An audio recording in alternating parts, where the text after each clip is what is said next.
your fantasy leagues right now on Channel 87. It's a home run for Ronald Acuna. From in-season fantasy baseball management to daily fantasy basketball to getting you ready for the NFL Draft, Fantasy Sports Radio is here to help you dominate. How you manage your team day in and day out will be the difference in where you finish in 2024. Fantasy Sports Radio, your home for fantasy sports. Channel 87 and on the all-new Sirius XM app. In season or out of season, the number one place for college sports is SiriusXM College Sports Radio, Channel 84. And the Sportsnet Radio Network.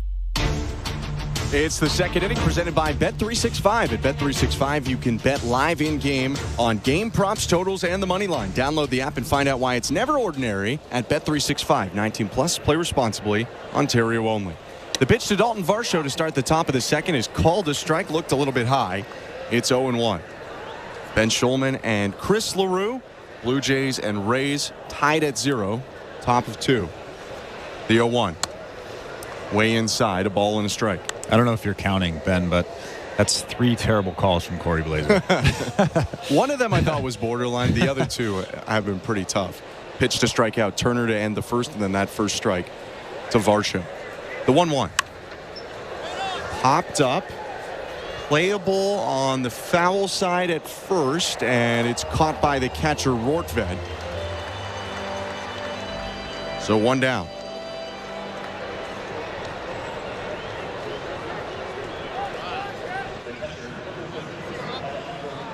Aaron Savali efficient through his first 4 outs, just 22 pitches. Here comes Alejandro Kirk with 1 down and the bases empty. Kirk taps the far corner of the plate and hoists his bat above his right shoulder. Here's the pitch. Strike 1. And that last pitch to Varsho was a slider, which he didn't really throw that often last year. He only threw it 6% of the time. The 0-1 is down and away, 1-1. And typically he threw it to righties if he threw it. He was not throwing very many sliders to lefties. 1-1 offering. High ball 2. It's another slider right there.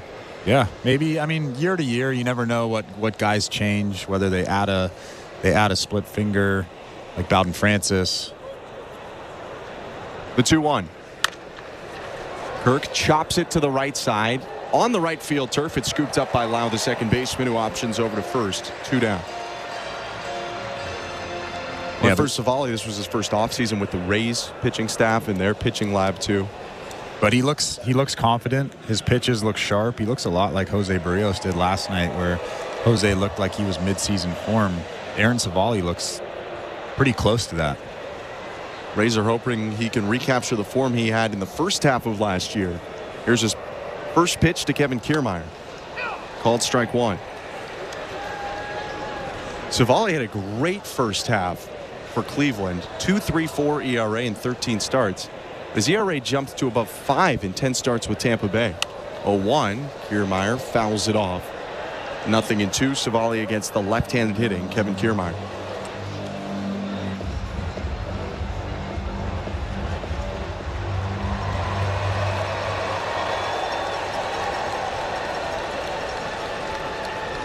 The right-hander into the wind, twists and deals.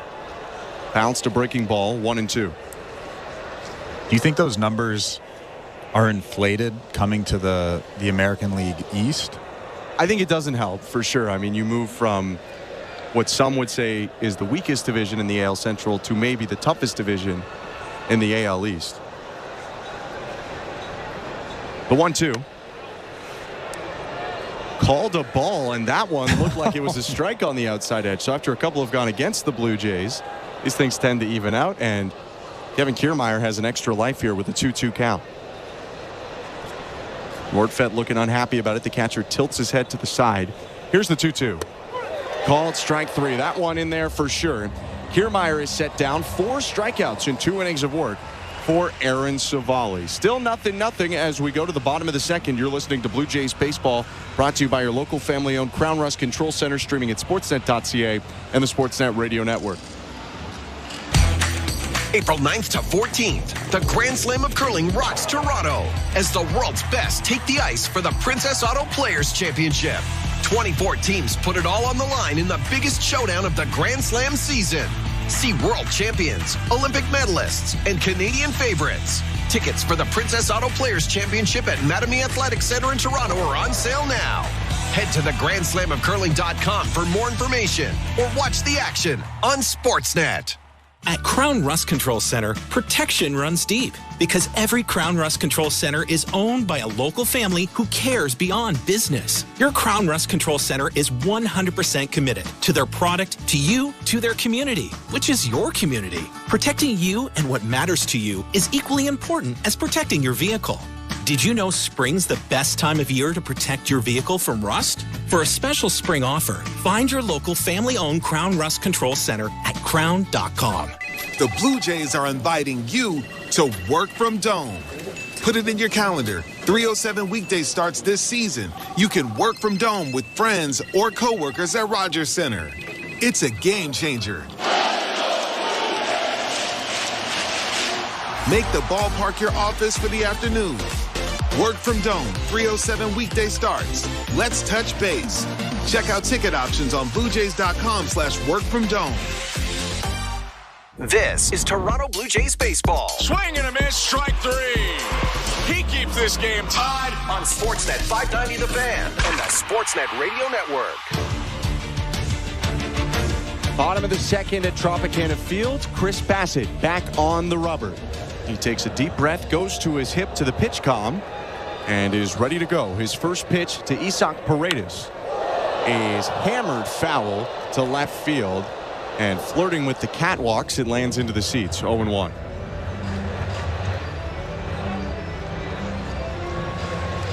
Paredes, probably the most dangerous power hitter that the Rays have. 31 home runs last season, led the team. I say probably because some might say Randy Arozarena. The right on right 0-1. Called strike on a heater right down the middle. 0-2. A lot of pitchers are afraid to double up with a fastball, especially when somebody hits a foul ball about 425 feet. But Chris Bassett is very cerebral. He's a guy that messes with hitters, and clearly there he did a good job. Whizzed the 0-2 fastball high to make it 1-2. He threw that fastball right down the middle.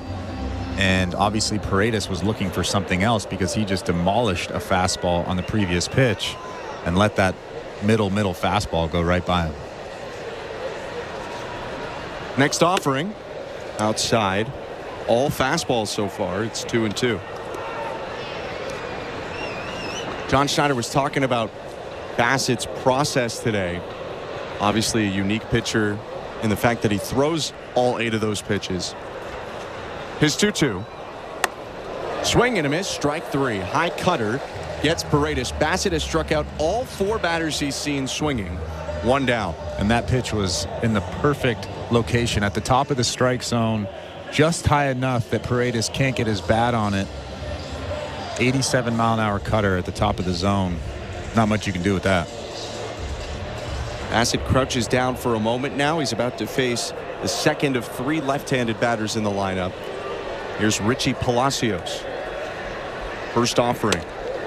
Curveball drops in, strike 1.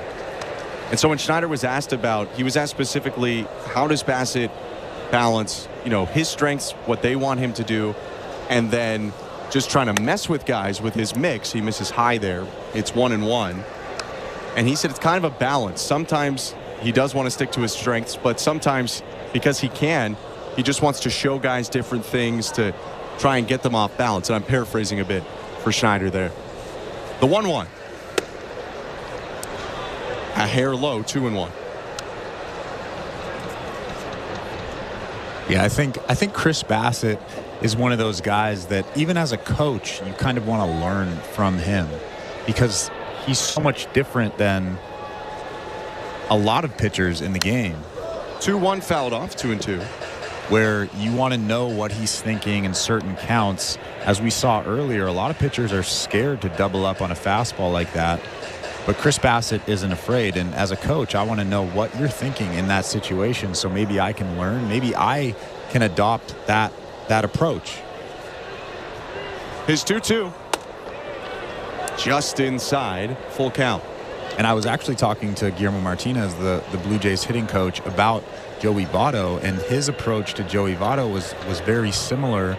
And I think you were standing next to us when we were chatting. It's not, oh, you should do this. 3-2 hit foul, still 3-2. It's more. It's more. Well, and you can paraphrase more than I can if you were with me, but it's more, what can I do for you? How can I help you? Because both of those guys are very different in their approaches and very cerebral. So coaches. 3-2 inside, ball 4, first base runner today for the Rays. So coaches don't want to mess with that, especially because they're so successful. Yeah, I think when you have that track record of success, you don't want to have a guy deviate from something like that. It's interesting you say learn from them specifically, because John Schneider said today that in one of Bassett's games, he just took a PitchCom headset just to see what Bassett would be calling so he could try and get that rhythm still. And he's a former catcher, John Schneider, so trying to see if he could guess correctly on what Bassett would call.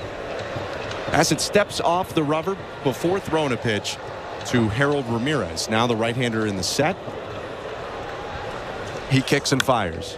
Ramirez hits a ground ball foul to the left side, 0-1. I would love to talk to Alejandro Kirk and see how often, because catchers always, whether the pitcher's calling the pitch or the catcher's calling the pitch, catchers always have an idea of what they want to throw every single pitch. And I want to know if they're most of the time on the same page, because it's hard to be on the same page with a guy that has 8 pitches. 0-1 inside, 1-1. No score, bottom of the second. 1 out and a runner on first. And you'll see both Bassett and Kirk go to their pitch comms, sending pitches back and forth to each other. Arguing over pitch comm. The 1-1. Swing and a miss on a 68-mile-per-hour curve, 1-2. Not his slowest eephus, but pretty close. And it's got to be good for them. You know, last year, Chris Bassett started, and in his first start, he gave up 8 runs. So it was one of the tougher starts that he's had in his major league career. He's not the easiest guy to call games for because he's got so much going on. The 1-2 hit foul to the right side, and it's still 1-2. To have that year in the books, and obviously it got better as the year went on because Bassett ended with an ERA around 3.5. They've got to be a lot more comfortable now than they were a year ago today. I would hope they're more comfortable than they were. Bassett leans forward, now in the set. Glove just above his belt. The 1-2 again. Missed outside with a fastball. And on the previous pitch, it was a fastball that jammed Ramirez, and a lot of the time after throwing a 67, 68 mile an hour curveball, you'll see pitchers throw that fastball on the inner part of the plate, and Ramirez was lost. He had no clue what to do with that pitch. 2-2 is down and in, and it's a full count. You can imagine how fast a 91 mile an hour fastball feels on the inside part of the plate, in on the hands, after seeing that 68 mile an hour curveball. Palacios taking his lead off first. Here's Bassett's 3-2. Palacios takes off, and it's grounded up the middle. Bichette snags it at short. The only play is to first, and he retires Ramirez for the second out. Palacios does slide into second safely. That was the first ball put in play by a Ray today. And now Jose Siri with a chance to drive in a run with a runner on second and 2 down. Yeah, Ramirez didn't look comfortable at all. Even on that last swing, he was way behind that fastball. He was obviously expecting something other than the fastball. I mean, it's easy to expect something other than a fastball when you have 8 pitches. But he didn't look comfortable at all during that at-bat. Good call, though, from the 2-time manager of the year, Kevin Cash. First pitch to Jose Siri, strike 1. On sending the runner, Palacios, because if they don't send the runner, that's tailor-made. Bo Bichette probably steps on second himself and turns the double play thrown to first. I thought he was going to actually try to step on second base, but then I realized it was a little bit too close. 0-1 is in there, a fastball at the knees for strike 2.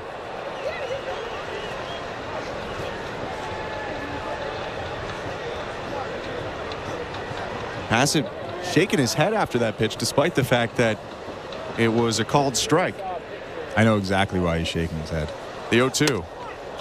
Called strike 3. Well, we'll hear about that on the other side. He just missed his spot. That's the only reason. Okay. Well, he hit his spot there. He struck out Jose Siri to end the inning. 5 strikeouts through 2 innings of work for Bassett. He strands the walk and keeps us scoreless going to the 3rd. You're listening to Blue Jays Baseball, brought to you by your local family-owned Crown Rust Control Center, streaming at sportsnet.ca and the Sportsnet Radio Network. At Crown Rust Control, protection runs deep because every Crown Rust Control Center is owned by a local family who cares beyond business. Your Crown Rust Control is 100% committed to their product, to you, to their community, which is your community. Protecting you and what matters to you is equally important as protecting your vehicle. Did you know spring's the best time of year to protect your vehicle from rust? For a special spring offer, find your local family-owned Crown Rust Control Center at crown.com. Everyone dreams of owning their own personal slice of heaven. Now you can, thanks to Fixed Rate Pizza by Pizza Pizza. Until the end of 2024, lock into an extra-large 4-topping pizza at a fixed price of $17.99. No matter how bad food prices get this year, your pizza price stays. So why not say no to surge pricing and yes to Fixed Rate Pizza? Order now from Pizza Pizza. Order pizzapizza.ca. At Bet365, we don't do ordinary. That's why we introduced in-game betting. Because when the game starts, the action doesn't stop. With in-game betting, you can wager on game props, player props, totals, and the money line. And remember, in-game, you can track your same-day parlay with the option to cash out. Check out in-game betting and find out why. It's never ordinary at Bet365. Must be 19 years or older. Ontario only. Please play responsibly. If you or someone you know has concerns about gambling, visit connexontario.ca. This is Toronto Blue Jays baseball. Swing and a miss, strike 3. Barrios retires 7 in a row. On Sportsnet 590 The Fan and the Sportsnet Radio Network. It's the 3rd inning, brought to you by the local family-owned Crown Rust Control Centers in St. John and St. Stephen, New Brunswick. Protect your vehicle from rust today. Find your local family-owned Crown at crown.com, Canada's #1 rust protection. Ben Schulman and Chris LaRue here with the Blue Jays, tied with the Rays. 0-0, top of the 3rd. Isaiah Kiner-Falefa just took a ball. Here's the next pitch from Aaron Savali. It's a strike. 1-1. Kiner-Falefa 0 for 4 yesterday. Asks for time, steps out of the box. Now he's back in there with a 1-1 count. He pinwheels the bat and gets into his open stance. Here's the pitch. Fouled back over the screen, 1-2. IKF hit .242 last year in kind of a utility role for the Yankees. Bounced around in the outfield and infield. The 1-2. Swing and a miss, strike 3. Savali got him with a breaking ball. These two pitchers going tit for tat. That's the 5th strikeout for Aaron Savali to match the 5 for Bassett. Yeah, that was a good breaking ball on the outside part of the plate. A little bit off, but it looks like a strike. It's so good. It starts right down the middle and then breaks off the plate. That's Savali's bread and butter right there. So with 1 down and the bases empty, Cavan Biggio, the left-handed hitter, stands in. Here's the pitch. Swing and a miss, strike 1. In multiple ways, Biggio started the rally that helped the Blue Jays win the game yesterday. The 0-1. Inside. It started in the bottom of the 5th inning of yesterday's game when Palacios was trying to steal, or pardon me, Caballero, and he kind of made a sliding pick and tag on a bounced Alejandro Kirk throw to get the out. The 1-1. Called strike 2. That was a call that was initially safe, and then a challenge overturned it. That ended the bottom of the 5th.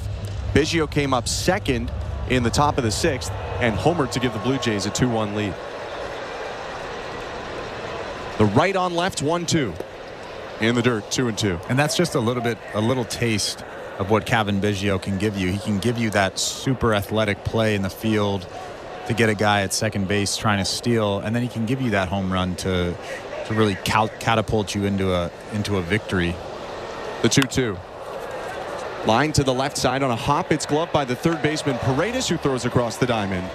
2 down. And he clearly won't do that every game. He's not a power hitter by any means, but that athletic play in the field, that pretty much changed the game. We don't know how the game would have turned out if he didn't make that pick and tag that guy on the foot. That's what you get from Kevin Biggio every day. He gives you 110% every single game. That's why I love Kevin Biggio.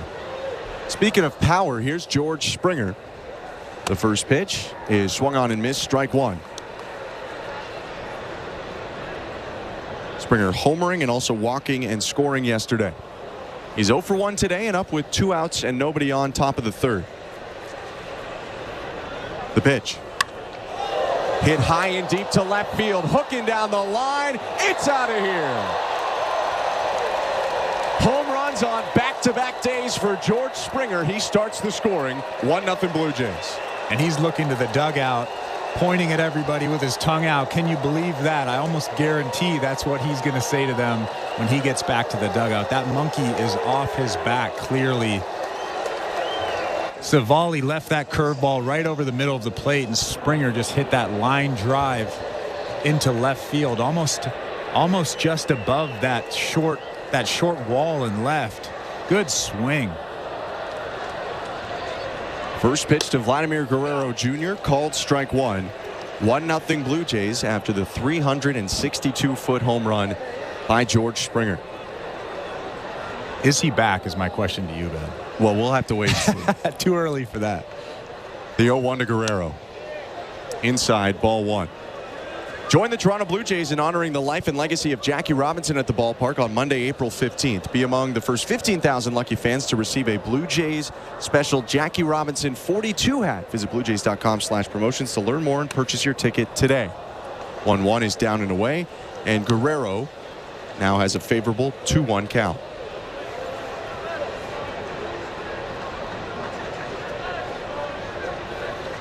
Let's go Blue Jays chance at Tropicana Field. The 2-1 outside, 3-1.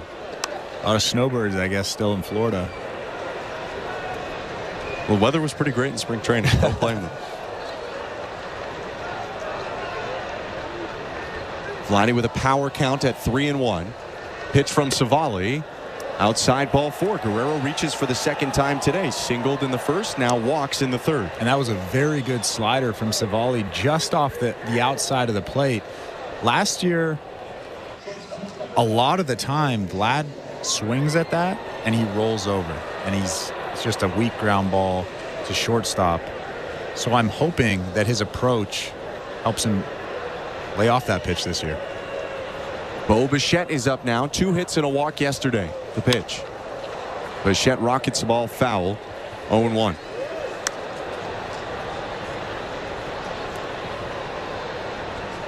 To go back to Springer, though, the approach for him they talked about a lot was getting back to pulling the ball. He's a guy who pulled over 50% of his hits in most of his major league seasons. The 0-1, called strike two.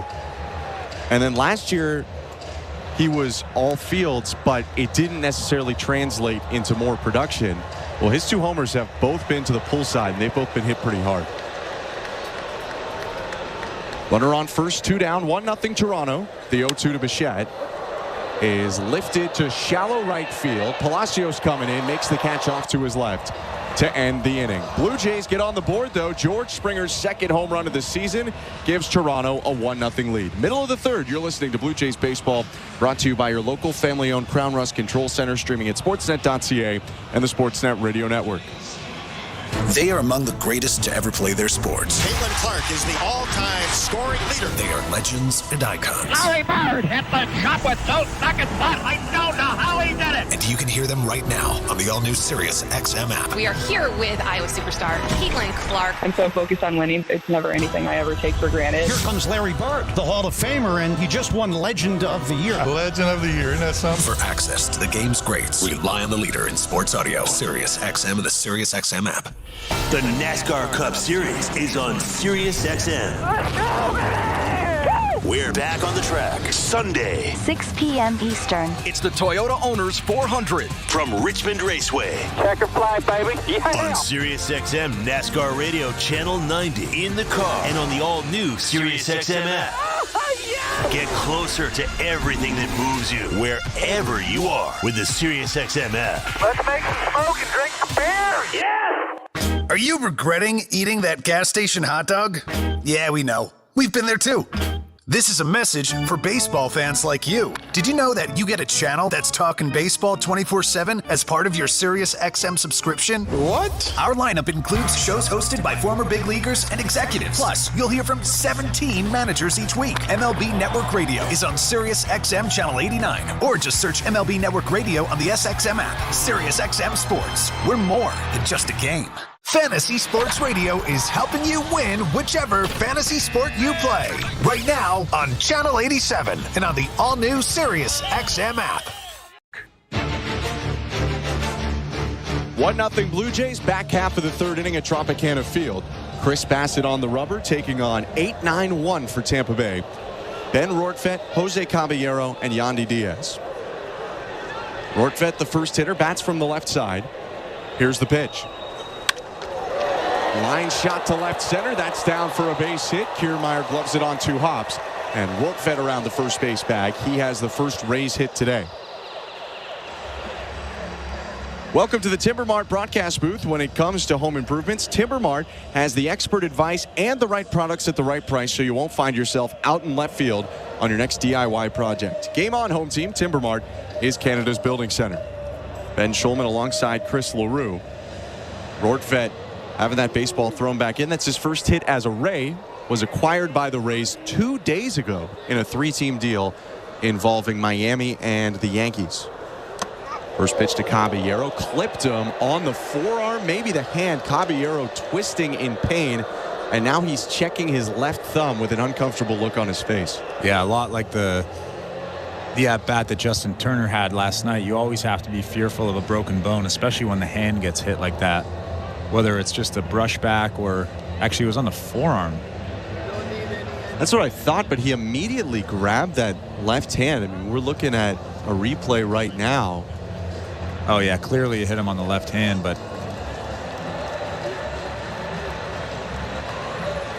he's going to jog down the first, though, and stay in the game. That's the good news. Tough news for Chris Bassett is it's now first and second with nobody out after the 8 and 9 hitters reach.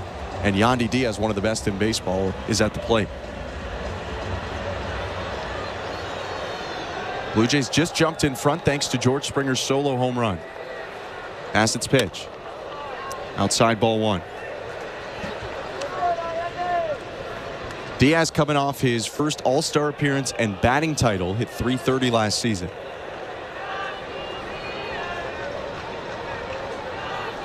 The 1-0. Called strike.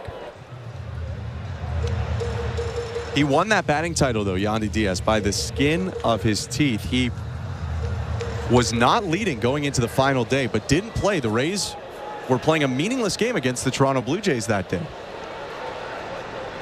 The 1-1. Fouled back, 1-2. Meanwhile, for at least positioning in the playoff picture, Texas had something to play for. Corey Seager was in the lineup, went 0 for 4, dropped to .327, and lost out on the batting title. Now, he came home with the title at the end of the season, winning the World Series. So I'm sure Seager's not too mad, but it helped Diaz lead the American League in batting average. How do you feel about that when a guy is fighting for the batting title? 1-2 outside, 2-2. And at the end of the season, he takes a day off or takes 2 days off. In this case, because he only took the last day off of the season and it was meaningless, I would guess that he would have taken the day off anyway. They weren't going to have a bye. So I don't mind it there. If you're taking a whole week off or something, that's when it gets a little bit excessive. Bassett steps off the rubber. That's his first disengagement of the plate appearance.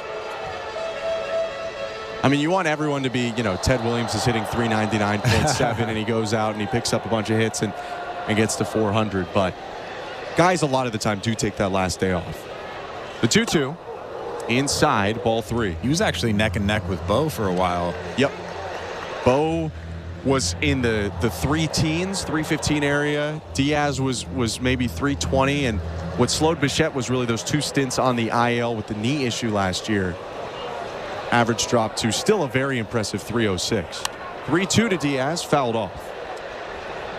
Bichette ended up third. It was Diaz. Then it was Seager, then Bichette, and Shohei Ohtani right after that.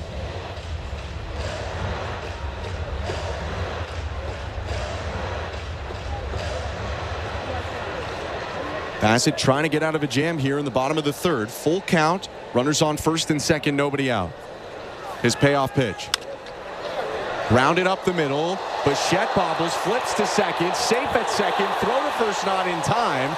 Everyone is safe, and the bases are loaded. Bo looked like he overran the ball. Kind of went to glove it behind him.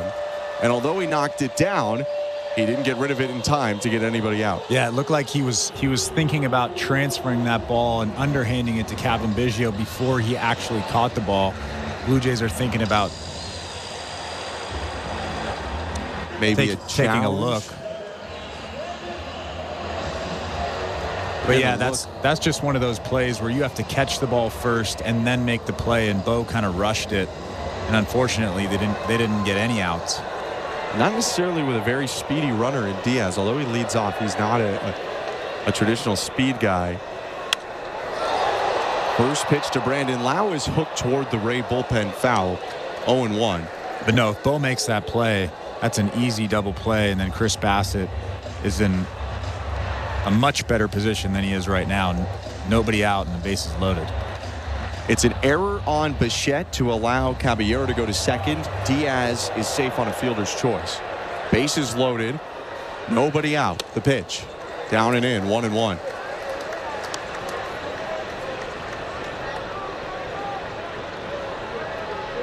Blue Jays don't bring the infield in. They'll play it at double play depth here. Trade 2 outs for a run.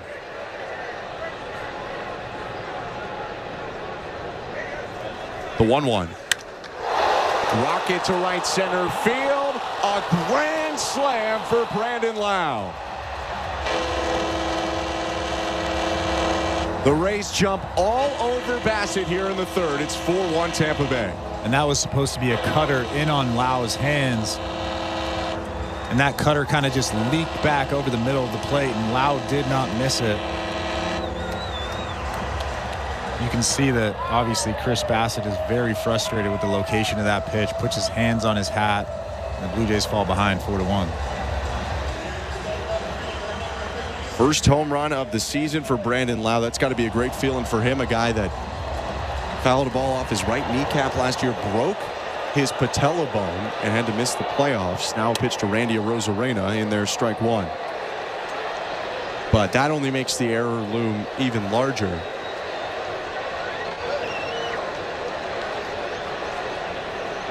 Here's the 0-1 to Arozarena. Swing and a miss, strike 2. Yeah, we talked earlier about how Chris Bassett is having a little bit of difficulty getting into lefties. His numbers last year were inflated, and there's another example of him leaving the ball out of over the middle of the plate when it was supposed to be in. 0-2 offering. Arozarena hits a ground ball up the middle, sliding. It's gloved by Biggio, but he won't have a play. Lost it on the transfer, but likely didn't really have a shot as he had to slide all the way over to the shortstop side of the bag on the outfield turf to glove that ball. It's an infield single for Randy Arozarena.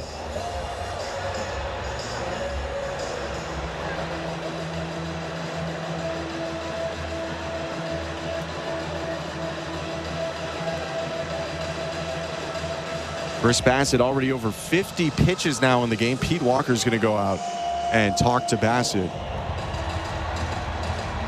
This inning started tough from the jump. Ben Rortvedt hit the first pitch he saw into center field for a base hit, and then the next pitch hit Jose Caballero in the hand, making it first and second, nobody out.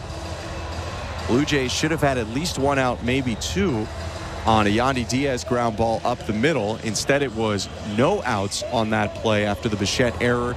The bases were loaded, and Brandon Lau made the Blue Jays pay with a grand slam. And before this inning started, Chris Bassett was rolling. He had 5 strikeouts through 2 innings. Had faced 1 above the minimum. Faces off with Isaac Paredes. Nobody out, runner on first. First pitch strike.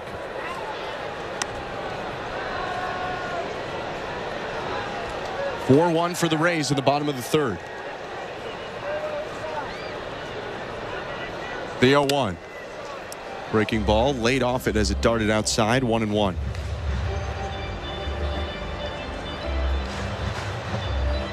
Paredes 0 for 1, struck out swinging on a cutter in the second.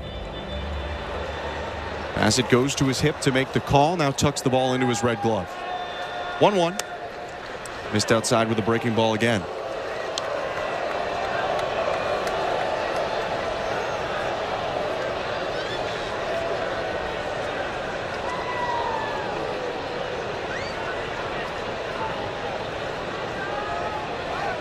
The righty spins, throws to first, to Rosarena back safely. I wouldn't mind if Bassett threw that right on right changeup right here. Get something he can roll over. Turn 2. Infielders shifted over to the pull side against Paredes. Second baseman Biggio playing up the middle. The 2-1 is a third breaking ball in a row that misses outside, and it's 3 balls, 1 strike.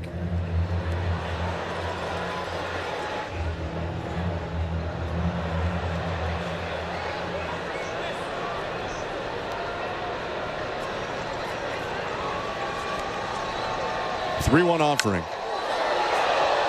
Hit high down the left field line. Varsho running toward the corner. Hand on the wall. Moves back near fair territory. Makes the catch and tosses it over to second just in case Diaz was thinking about tagging from first.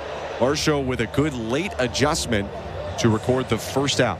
Yeah, and he made a perfect throw to second base, keeping a Rosarena at first base. But again, Varsho with just a play that nobody really talks about, but I see those plays, and the coaches definitely see those plays, keeping that guy at first base. So 1 down now after Varsho's catch. Still a runner on first. Another left-handed hitter, Richie Palacios up. The pitch. Called strike 1. If you weren't with us earlier, last season Bassett allowed 21 homers to left-handed hitters, 7 to right-handed hitters in roughly the same number of plate appearances. 0-1 inside, a ball and a strike. Yeah, I've seen it 3 or 4 times tonight where Bassett is trying to go in to lefties and he just can't quite get in there, whether it's a cutter, whether it's a fastball. That pitch to Brandon Lau was supposed to be in on the hands, and it was middle. The 1-1. Ground ball back to the mound. Bassett throws to Bichette for 1, over to first. A 1-6-3 inning-ending double play. The Rays, though, score 4 in the inning on 3 hits, 1 error, and they lead 4-1 as we go to the top of the 4th. You're listening to Blue Jays Baseball, brought to you by your local family-owned Crown Rust Control Center, streaming at sportsnet.ca and the Sportsnet Radio Network. The NBA playoffs are right around the corner, and you can hear the best matchups and wall-to-wall coverage on NBA Radio Channel 86. Driving through the rim, got there, lays it up and in! We're getting you ready for the postseason with our experts all day, every day. This is what playoff basketball is, man. This ain't about pretty stuff. Defensively, they have 0 weaknesses. The NBA postseason starts April 16th, and your home for all the action is NBA Radio Channel 86 in the car and on the all-new SiriusXM app.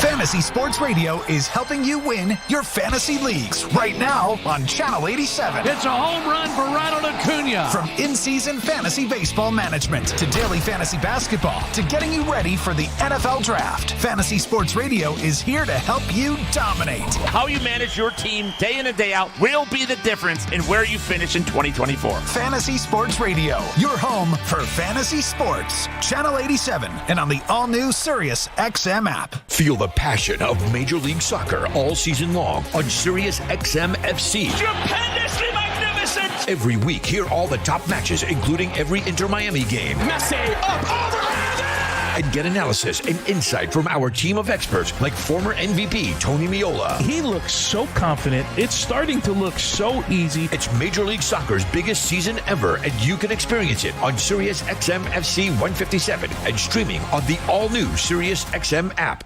The Blue Jays are in flight, leading 3-0. Blue Jays fans, this is Ross Atkins, and you're listening to Blue Jays Baseball on Sirius XM Radio Network. It's the 4th inning presented by Bet365. Download the Bet365 app for today's baseball odds and find out why it's never ordinary at Bet365. 19 plus, play responsibly, Ontario only. After Brandon Lau's grand slam, the Rays lead 4-1 over the Blue Jays. Aaron Savali back on the rubber with Justin Turner, Dalton Varsho, and Alejandro Kirk due up for Toronto. I'm Ben Schulman alongside Chris LaRue. The Blue Jays Last had the lead when they were hitting. The pitch to Turner. Outside, ball 1. But now they'll have to fight back like they did yesterday, although only had to come back from down 1 yesterday. Here they're down 3 in the 4th. Yeah, the worst part about this is Aaron Savali looks pretty good. The 1-0. Outside, ball 2. All his pitches are working. Like I said earlier, he looks almost like he's in midseason form. Through 3 innings, he's given up a single to Vlad, walked Vlad, and a Springer homer. The 2-0 is popped up behind the plate, out of play. 2-1. Everyone below the second spot in the order, though, has been retired, and Savali has struck out 5 batters in 3 innings. Righty into the wind, his pitch. Above the head of Turner, who, ducking out of the way, lost his helmet into the dirt. 3-1. Yeah, that's the last thing he wants to have happen is get hit again, especially up near the ear like that. He ducks out of the way and his helmet goes flying. Red hair everywhere. Turner does not have, or he does have, pardon me, that extended ear flap. The 3-1 pitch on the edge for strike 2. But still, that only protects so much. Yeah. Did that extension on the ear flap, did that come out after Giancarlo got hit in the face? That was when I remember seeing it a lot. There's a chance it came out earlier, but he really made it more popular. 3-2 to Turner. Hit in the air to left field, medium depth. The Rosarena jogging toward the line. Makes the catch, 1 out. Yeah, again, Savali throws that really good curveball on the outside part of the plate, and if a good hitter like Justin Turner is fooled by that pitch, then you know it's a good pitch. And he had that right on the edge with 2 strikes. It's a hard pitch to take, and it's a hard pitch to hit. Left-handed hitter Dalton Varsho is up with 1 down and the base is empty. First offering is popped up on a bunt and out of play, 0-1. We saw last year many times Dalton Varsho try to and successfully bunt for base hits. Yeah, he was trying to take that pitch with him. Brandon Lau, second base, was playing way back. There's a huge hole over there. And Varsho's very good at bunting that baseball. 0-1 is bounced, 1-1. His 11 bunt hits last year led the American League. And he's a little old-fashioned. He's not a lefty who bunts down the third baseline a lot. Like you mentioned, he drag bunts a ton. Savali's 1-1. Swing and a miss on a high cutter, 1-2. Yeah, you don't really hear people talk about drag bunts that often. But if you can do it, it's pretty effective. The 1-2. Smoke to the right side, and it's a liner down in right field for a base hit.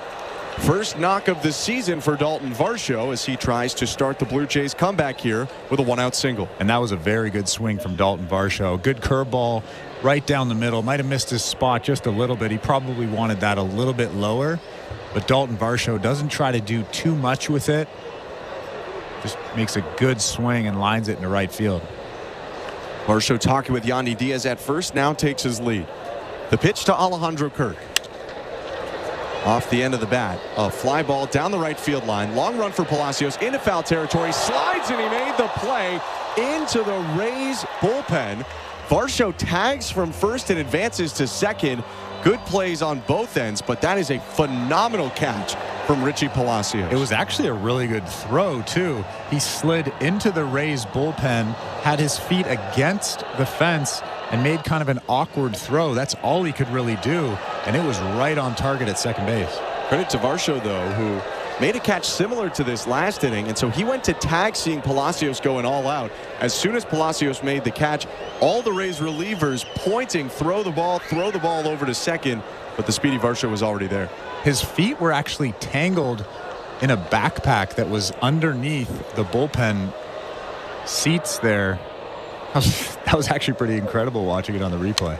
Pitch to Kevin Kiermaier, fouled back, 0-1. Because of the Varsho advance now, though, if Kiermaier can hit a single to the outfield, likely Varsho scores. We'll be running on contact except for things hit right in front of him. The 0-1. High, and Rortvedt out of the crouch to catch that one.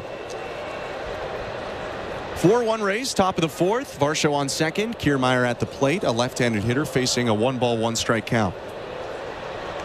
2 down here in the top of the fourth. Savali from the stretch unleashes the 1-1. Kiermaier fouls it off his front foot, 1-2.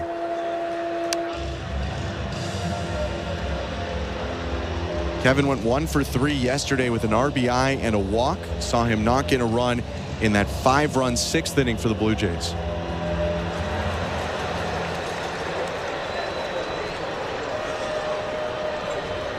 The 1-2. Kiermaier hits a ground ball to first on a knee. It's fielded by Diaz, who gets up and runs to the bag to end the inning. Dalton Varsho with the lone hit. He's stranded on second base, and the Blue Jays still trail 4-1 midway through the fourth. You're listening to Blue Jays Baseball, brought to you by your local family-owned Crown Rust Control Center, streaming at sportsnet.ca and the Sportsnet Radio Network. When you have an iconic look like Danny Jansen, picking new glasses can be tough. Too big, too small, too cool, too much, too 90s, too futuristic. I think I'm just going to stick with the originals. These are working just fine. He is really seeing the ball well. Your friends will do a double take when they see you in your Danny Jansen new blue replica jersey and glasses. And he's got some style. On Monday, April 29th, the first 15,000 fans will receive a Jano bundle. For tickets, visit BlueJays.com. At Crown Rust Control Center, protection runs deep because every Crown Rust Control Center is owned by a local family who cares beyond business. Your Crown Rust Control Center is 100% committed to their product, to you, to their community, which is your community. Protecting you and what matters to you is equally important as protecting your vehicle. Did you know spring's the best time of year to protect your vehicle from rust? For a special spring offer, find your local family-owned Crown Rust Control Center at crown.com. At Bet365, we don't do ordinary. That's why we introduced in-game betting. Because when the game starts, the action doesn't stop. With in-game betting, you can wager on game props, player props, totals, and the money line.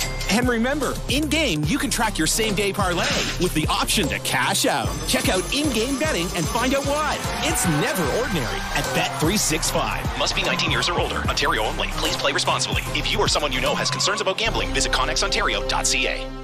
This is Toronto Blue Jays baseball. That ball is gone. Third home run in 4 batters for the Blue Jays. On Sportsnet 590 The Fan and the Sportsnet Radio Network. Welcome back to the Timbermark broadcast booth. Ben Schulman and Chris LaRue. Bottom of the 4th inning at Tropicana Field. Harold Ramirez leads off for the Rays. Chris Bassett back on the mound for Toronto.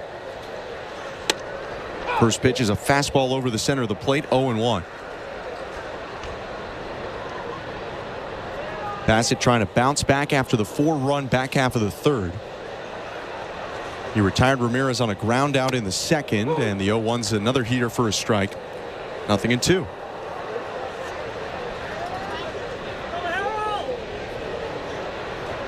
We'll check on some scores around both leagues after this plate appearance. The 0-2 is a breaking ball bounced. 1-2. Our out-of-town scoreboard is brought to you by St. Louis Bar and Grill. Devilishly good since Toronto first raised the trophy in '92. Join them for wings, ribs, beer, cocktails. Catch every play at your local St. Louis Bar and Grill. Download the app or visit stlouiswings.com for more details. Always devilishly good. The 1-2. Another breaking ball skipped to the plate.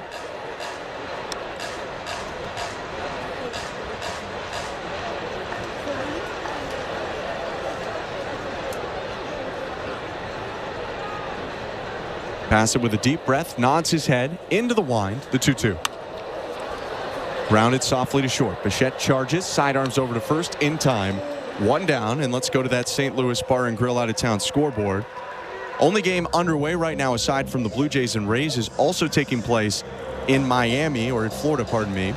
In Miami, it's 3-0 for the Pittsburgh Pirates over the Miami Marlins. They went deep into extras yesterday with Miami picking up the win, but today it's Pittsburgh who has scored on a Jared Triolo walk, a Michael A. Taylor sac fly, and a Ke'Bryan Hayes double. First pitch to Jose Siri is looped to shallow right center. Kiermaier races in, makes the catch, and there are 2 down. And I don't know if you saw this, but Jackson Holliday, a super prospect for the Baltimore Orioles, hit a homer in AAA in his first at-bat. I would not be surprised if that guy's up pretty soon, to say the least. I mean, Jackson Holliday, a lot of us not in and around the Orioles at least, thought that he would break camp with the team. Swing and a miss by Ben Rortvedt to start his at-bat with 2 outs and the bases empty. The most important thing when looking at a prospect like that is you just have to ask yourself, is he going to play every day? And if the answer is no, he has to start in AAA so he can play every day and develop like he's supposed to. Bases empty, bottom of the 4th, 4-1 for the Rays. The next pitch is hit hard to center field. Kiermaier ranges back and makes the catch to end the inning. All of our out-of-town scores brought to you by St. Louis Bar and Grill. A 1-2-3, bottom of the 4th for Bassett.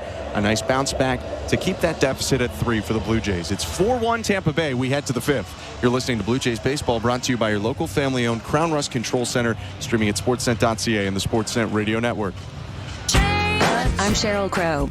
I grew up at a time when if you were a woman, you were a good musician for a woman. Sirius XM's Women of Rock. I always found that to be really insulting. A channel of icons who broke barriers. When I saw Heart, I was just like, how do I get in this club? And the women breaking through right now. Olivia Rodrigo. This chick rocks. Hosted by Sheryl Crow. Women of Rock. Now for a limited time on Channel 79. And year-round on the all-new Sirius XM app. Celebrate the history of the Masters on Backstory. We explain why Spanish roots run deep at Augusta National, how Tiger's unlikely 2019 win unfolded. And in!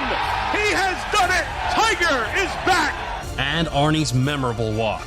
Listen to Backstory, The Masters, Tuesday, April 2nd at 8 p.m. Eastern on Sirius XM PGA Tour Radio, Channel 92 in the car, and on the all-new Sirius XM app. The Busted Open podcast is now available on YouTube. This is Dave LaGreca, host of Busted Open, the #1 pro wrestling show on the planet. You can now watch and listen to the award-winning Busted Open podcast every single day on YouTube. Our best interviews, behind-the-scenes access, and some of our best content from the past. All available right now when you go to youtube.com/@BustedOpenPodcast. Subscribe right now. 24/7, 365. Coverage of all things NASCAR. All things NASCAR happens exclusively on Sirius XM NASCAR Radio, Channel 90. Radio Network. Welcome back to Crown Rust Protection Blue Jays Baseball. Top of the 5th inning. 4-1 for the home side, the Tampa Bay Rays, over the Toronto Blue Jays. Aaron Savali, the starter for Tampa Bay, offers to Isaiah Kiner-Falefa, misses low, 1-0. I'm Ben Schulman. To my left is Chris LaRue. 66 pitches so far for Savali. The 1-0. Up high, 2-0. This inning, we'll take a look at the injury report brought to you by Bergmanis Prera Personal Injury Lawyers. 2-0 to IKF. Is lined to the right side. On the run, Palacios. He won't get there in time. It's down for a base hit. Chalk that up as the first Blue Jay hit for Isaiah Kiner-Falefa, who leads off the 5th with a single.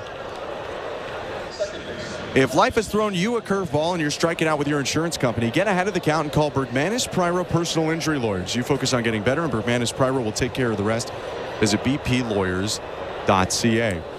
John Schneider providing an update on a couple potential big bats for the Blue Jays. First, the pitch here to Cavan Biggio, offering his high 1-0. He was asked today about a Danny Jansen timeline. Didn't give a firm timeline, but what he did say is today was the first day Jansen was gripping a bat and taking some dry swings or hitting off a tee, is what he said. The 1-0. Called strike, 1-1.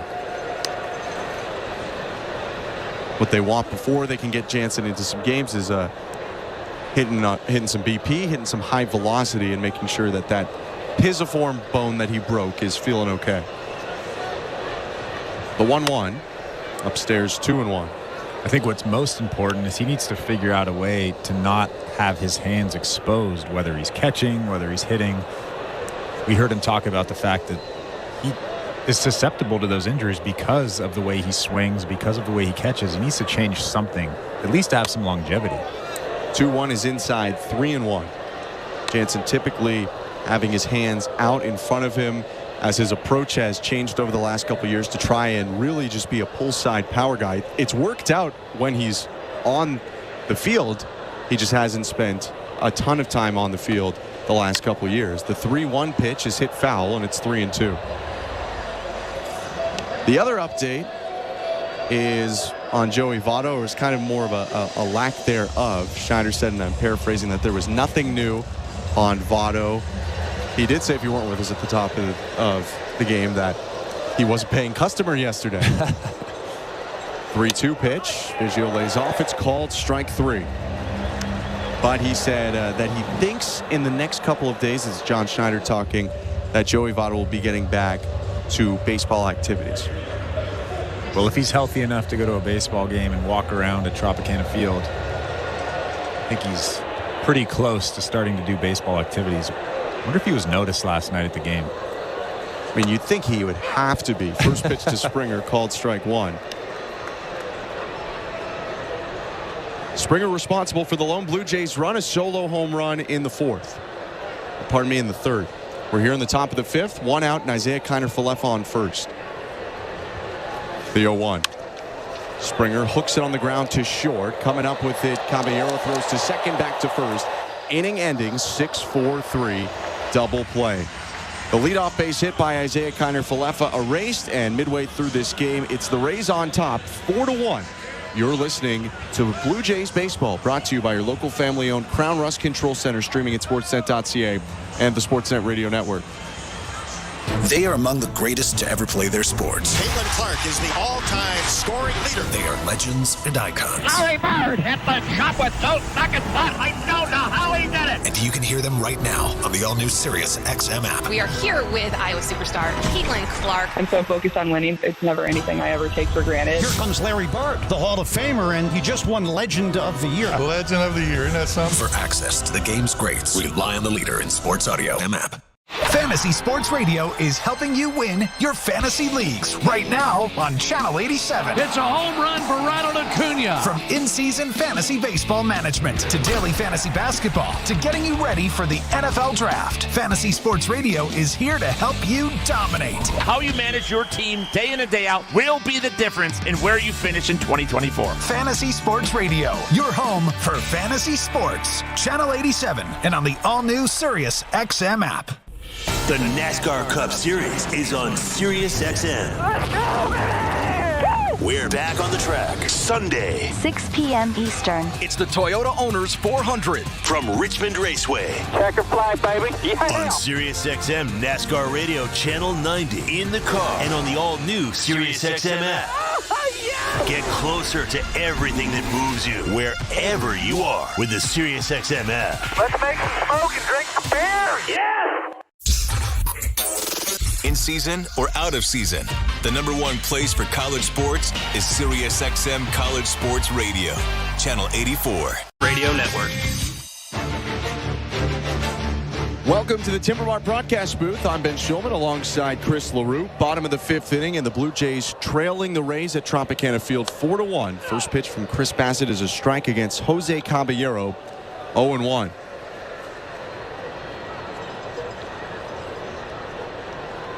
Caballero, without a registered at-bat today, was hit by a pitch in the third, the 0-1. Lashed on the ground, foul, 0-2. The right-handed hitting shortstop turned the double play that ended last inning. As expected to play the majority of the reps at short for the Rays this year, who are, of course, without Wander Franco. Bassett winds in his 0-2. Line to the right side, lands a couple feet foul. Caballero will have to do it again.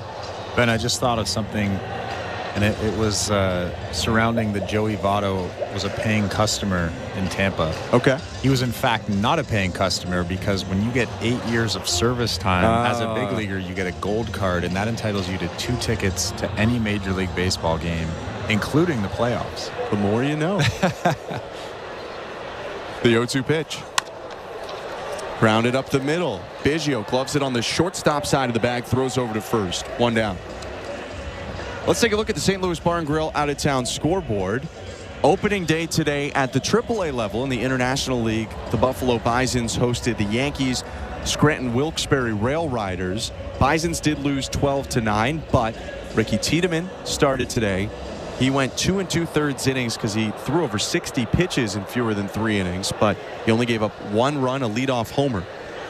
Pitch to Yandy Diaz is hit high and deep to right. Springer pulling up as he gets to the sidewall. It'll land a couple feet into the seats. 0-1. I guess the most important thing when talking about Ricky Tiedemann is he healthy? Did he come out of the game healthy? He did come out of the game healthy. Perfect. Blue Jays also had a lot of strong offensive performances in the game, or pardon me, the Bisons. Nathan Lucas had 2 hits. Here's the 0-1 to Diaz. Breaking ball lands just inside. 1 ball, 1 strike. He had 2 hits from Spencer Horwitz, including a 3-run home run in the first inning. Damiano Palmaggiani had 2 hits. Addison Barger had 2 hits. 1 was a double, and he drove in 2. So a lot of offense for the Bisons. The 1-1 called strike 1 and 2. It is a high offense league, but still good for the Bisons to get off to a good start. And that score brought to you by St. Louis Bar and Grill. It's 4-1 in St. Petersburg, bottom of the 5th. The 1-2 with 1 out to Diaz bounces in the lefty batter's box. 2 balls and 2 strikes.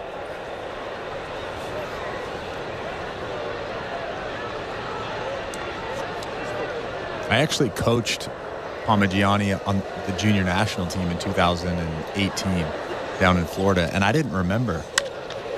2-2 is chopped to deep short. Bo from the left field turf bounces it over to first. Vladdy doesn't make the pick.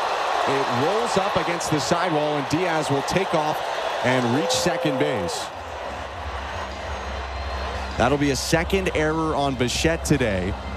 Not sure if they'll call it a base hit and then an error to advance Diaz to second, or if they'll just call it a 2-base error. But regardless, the second one charged to the Blue Jays shortstop on a potentially scoopable ball at first. Yeah, that was a makeable play from Vladdy at first base. But if Bo makes a good throw here, Diaz is out at first base. So I don't know if they're going to give that a hit or an error. First pitch to Brandon Lau, hooked on the ground at first. Vladdy with a slide to the right field side, but his throw bounces off the glove of Bassett and gets away. A great play by Guerrero to slide almost to right field, right on the line to snare it. He tossed it overhand from the seat of his pants to Bassett, who did not bring it in as he was trying to make the catch and step on the bag. That'll have a runner at first and a runner at third. It was a high throw from Guerrero, but again hit the glove of Bassett. But it also had some velo on it. They were about 20 feet from each other, and Vlad throws a fastball over to Bassett at first base. It's difficult to make those plays when you're on the run. So if you put a little bit of velo on it, it makes it that much more difficult.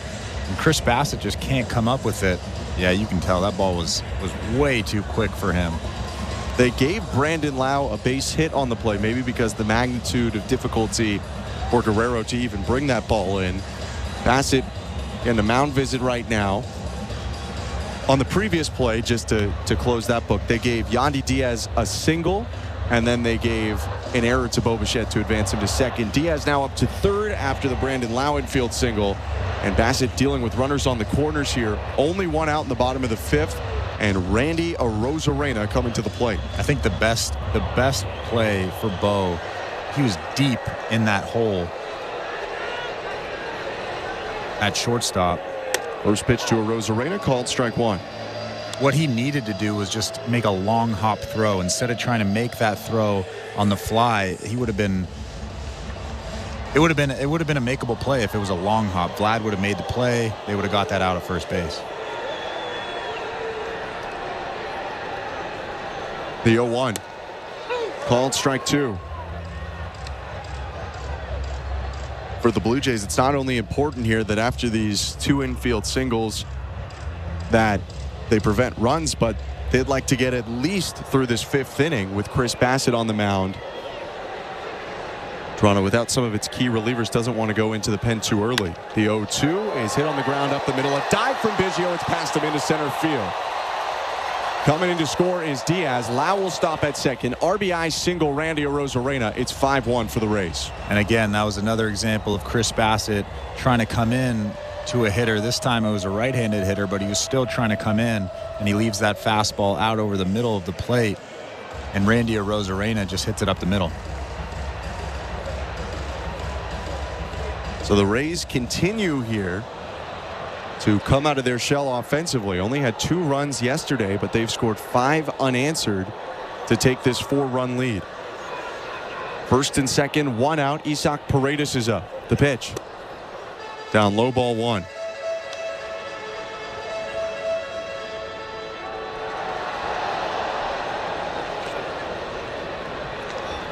Paredes is 0 for 6 to start the season. The 1-0 is outside 2-0. And the Blue Jays have activity going on in the pen right now. The southpaw Yenesis Cabrera is getting loose for what could potentially be his first relief appearance of the season. The 2-0. In there, strike 1. Cabrera usually a high leverage guy in the 7th or 8th inning when a big lefty is up, but this early in the season, you got to get some work in. The on-deck hitter is left-handed hitter Richie Palacios. The 2-1. Fastball for strike 2. It'll be interesting to see, even if Bassett gets an out here, if they let him face Palacios. Wes Parsons also getting loose. One of the guys who presumably jumped onto the roster when Jordan Romano and Eric Swanson were ruled out. Parsons a big starter for the Buffalo Bisons last year. 2-2 is lined foul. Still 2-2. Parsons has the potential to be a big length guy for the Blue Jays out of that pen.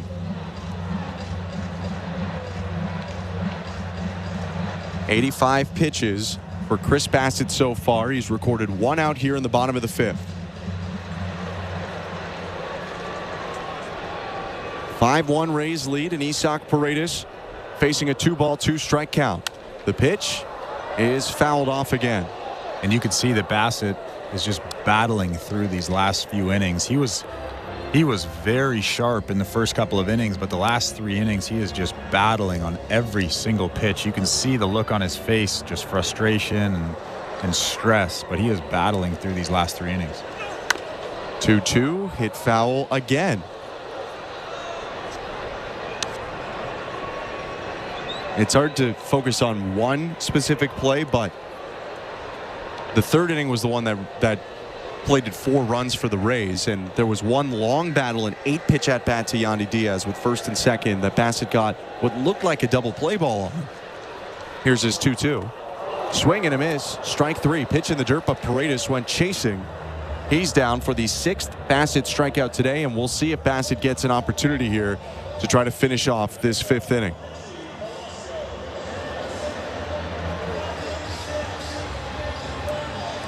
He will, it looks like. They're going to give Bassett the opportunity to retire the left-handed hitter here. Palacios has walked today and grounded into a double play to end the 3rd. But just that play for Bassett was 8-pitch at bat to Diaz, ground ball up the middle, looked like it was going to be 2. Instead, with an error, the Blue Jays didn't get any outs, and then a grand slam the next batter. First pitch to Palacios is high, ball 1. And there's another example. Trying to come in with that fastball. Although it was a good fastball at 93, he missed his spot by a lot. Alejandro Kirk was set up on inside, and that fastball was up and away. Pass it in the set. Peeks back at second. The 1-0. Came inside this time, but too far inside. Palacios laid off. 2-0.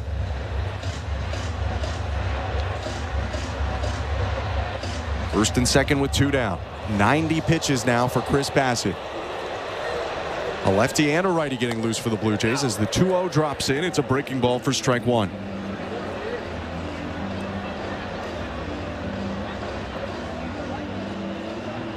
One of the 5 Tampa Bay runs unearned against Chris Bassett because of that error that kept a base runner safe on the Yandy Diaz fielder's choice, but the other 4 charged to him. It's 5-1 Rays. The 2-0 is a looping curveball for ball 3.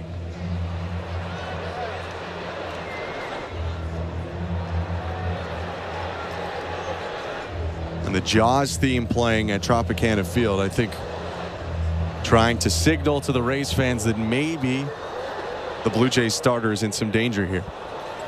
3-1. Foul tip into the glove of Kirk. Full count. Both of the runners will be started on the pitch with a full count and 2 outs. It's Randy Arozarena on first and Brandon Lau on second. And this is a huge pitch for Chris Bassett. The game is still well within reach at 5-1, but with these runners going, they both leave. The 3-2 is way outside, ball 4. Palacios walks, the bases are loaded, and that's more than likely it for Chris Bassett. Yeah, you can see just how dejected Chris Bassett is after that pitch. It doesn't look like John Schneider is coming out to the mound yet, but Chris Bassett, after throwing that last curveball nowhere near the zone, really, he was just very dejected. And it looks like they will leave him in, pardon me. Perhaps it's because he's so effective on right-handed hitters, and he's twice retired the batter Harold Ramirez today. Bassett disengages from the rubber before the plate appearance starts. Now he's in the stretch. First pitch to Ramirez. A looper to second on one hop. It's picked up by Biggio, who will flip to first and end the inning. Bassett escapes the fifth and leaves the bases loaded, but gives up a run on Randy Arozarena's RBI single. It's now 5-1 for the Rays over the Blue Jays. 6th inning coming up next. You're listening to Blue Jays Baseball, brought to you by your local family-owned Crown Rust Control Center, streaming at sportsnet.ca and the Sportsnet Radio Network. At Crown Rust Control, protection runs deep because every Crown Rust Control Center is owned by a local family who cares beyond business. Your Crown Rust Control is 100% committed to their product, to you, to their community, which is your community. Protecting you and what matters to you is equally important as protecting your vehicle. Did you know spring's the best time of year to protect your vehicle from rust? For a special spring offer, find your local family-owned Crown Rust Control Center at crown.com. Everyone dreams of owning their own personal slice of heaven. Now you can, thanks to Fixed Rate Pizza by Pizza Pizza. Until the end of 2024, lock into an extra-large 4-topping pizza at a fixed price of $17.99. No matter how bad food prices get this year, your pizza price stays. So why not say no to surge pricing and yes to Fixed Rate Pizza? Order now from Pizza Pizza. Order pizzapizza.ca. We interrupt this commercial break for an important news bulletin. Desjardins Insurance was spotted downtown helping everyone in its path. Unpredictable weather, fallen tree branches, wayward baseballs flying towards second-story windows. Desjardins Insurance is helping Canadians through it all. Is there nothing this large and friendly ally won't do for neighbors in need? Never before have we seen insurance with a heart so big it shows. Desjardins Insurance, home and auto. Learn more at desjardins.com/heart. This is Toronto Blue Jays baseball. Fastball painted at the bottom of the zone, and that's back-to-back strikeouts. On Sportsnet 590 The Fan and the Sportsnet Radio Network. It's the 6th inning, brought to you by Desjardins Insurance, helping Canadians through it all. Desjardins Insurance, insurance with a heart so big it shows. Visit desjardins.com/heart today. First pitch at the top of the 6th inning is called strike one against Vladimir Guerrero Jr. Aaron Savali still on the mound for the Rays. He's yet to solve Guerrero, who's 1 for 1 with a walk. The 0-1. Vladdy takes strike two.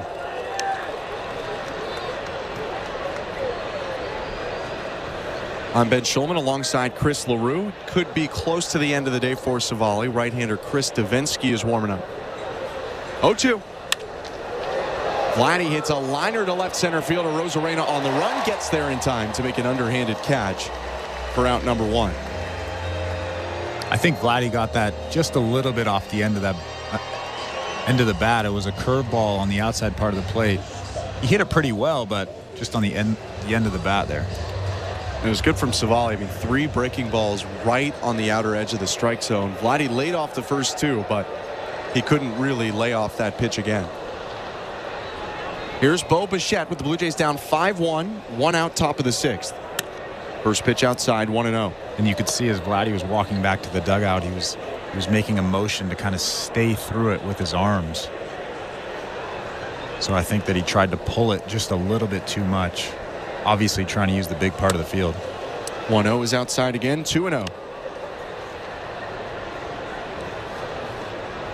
For the Blue Jays, if they're going to come back in this 5-1 game, maybe it's the 6th, where they scored 5 runs yesterday.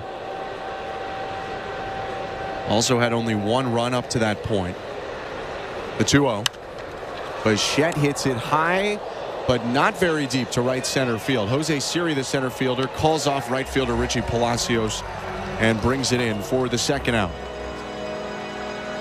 Busy schedules have finally met their match. Blue Jays ticket packs. With ticket packs, you get the ultimate flexibility to mix tickets for any games with unlimited exchanges. Plus, save up to 20% compared to single game tickets. Visit BlueJays.com/ticket packs to get yours today. 2 down, base is empty. Justin Turner up. Turner searching for his first hit as a Blue Jay. The pitch from Savali. Outside, ball 1.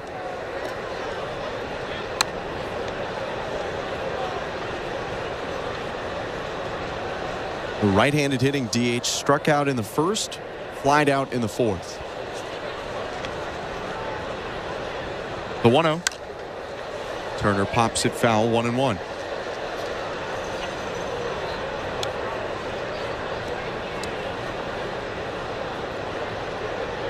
Genesis Cabrera has sat down in the Blue Jays bullpen, by the way. He was warming up before. It's Wes Parsons still throwing.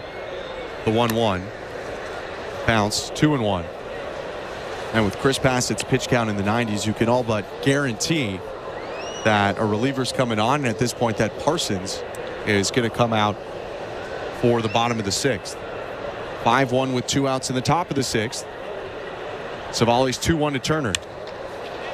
Hit well to center field, but not deep enough. Siri, about 15 feet in front of the track, makes the catch and ends the inning. 3 flyouts for the Blue Jays, who go down in order and still trail 5-1, middle of the 6th. You're listening to Blue Jays Baseball, brought to you by your local family-owned Crown Rust Control Center, streaming at sportsnet.ca and the Sportsnet Radio Network.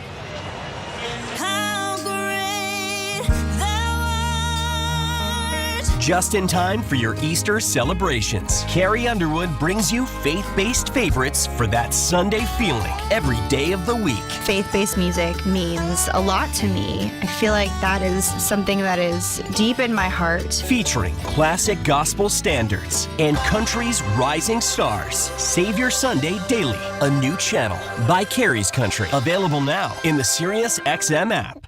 Blue Jays fans, your manager, John Schneider, joins MLB Network Radio's Power Alley every other Wednesday at 11 a.m. Eastern. I got all the confidence in the world in Joe Romano. I've known him for a long time. I know his demeanor. And I always say, when you're talking about a closer giving up a couple runs in the 9th inning, it's just so much more magnified than a starting pitcher giving up a 2-run homer.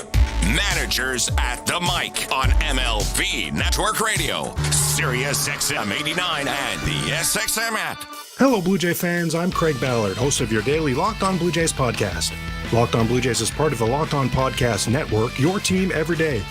Locked On Blue Jays brings you the latest Blue Jays news and analysis and breaks down all of the action. Locked On Blue Jays is everything a Blue Jays fan could want, all in a 30-minute daily podcast. Download Locked On Blue Jays right now on the SXM app, available with all trials and popular plans, or wherever you get your podcasts. Search Locked On Blue Jays. Fantasy Sports Radio is helping you win whichever fantasy sport you play. Right now on Channel 87 and on the all-new Sirius XM app. Sportsnet Radio Network. Wes Parsons on for the Blue Jays in the bottom of the 6th inning. 5-1 for Tampa Bay over Toronto. I'm Ben Schulman alongside Chris LaRue.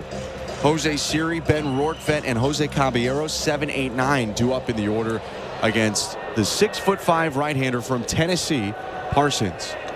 He winds and delivers the first pitch inside, but a swing and a miss by Siri. 0-1. Parsons breaking camp with a major league team for the first time since 2019 this year.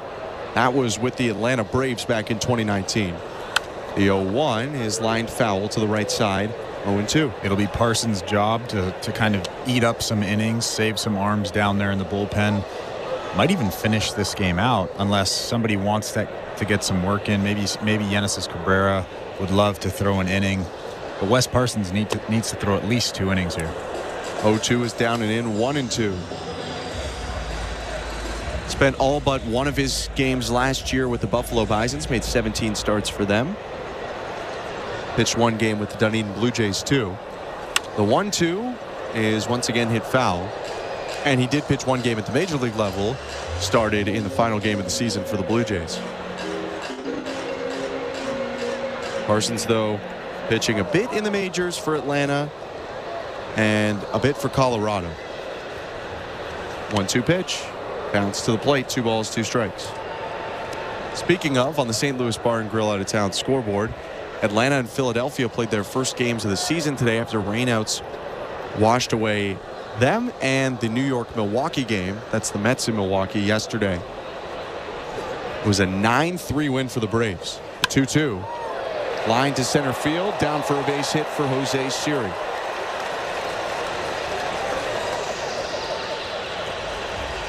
It was a big day for guess who? Matt Olson, the leader in home runs in the major leagues last year. Didn't homer today. Instead, he went 3 for 5 with 3 doubles and 3 RBIs to power Atlanta to the 9-3 win over Philadelphia on the St. Louis Bar and Grill out of town scoreboard. Would you say Matt Olson is the most underrated player in the big leagues? Oh, well, I think sometimes Freddie Freeman, the guy who used to be there, gets underrated too. Turn and a throw to first, and back safely is Siri.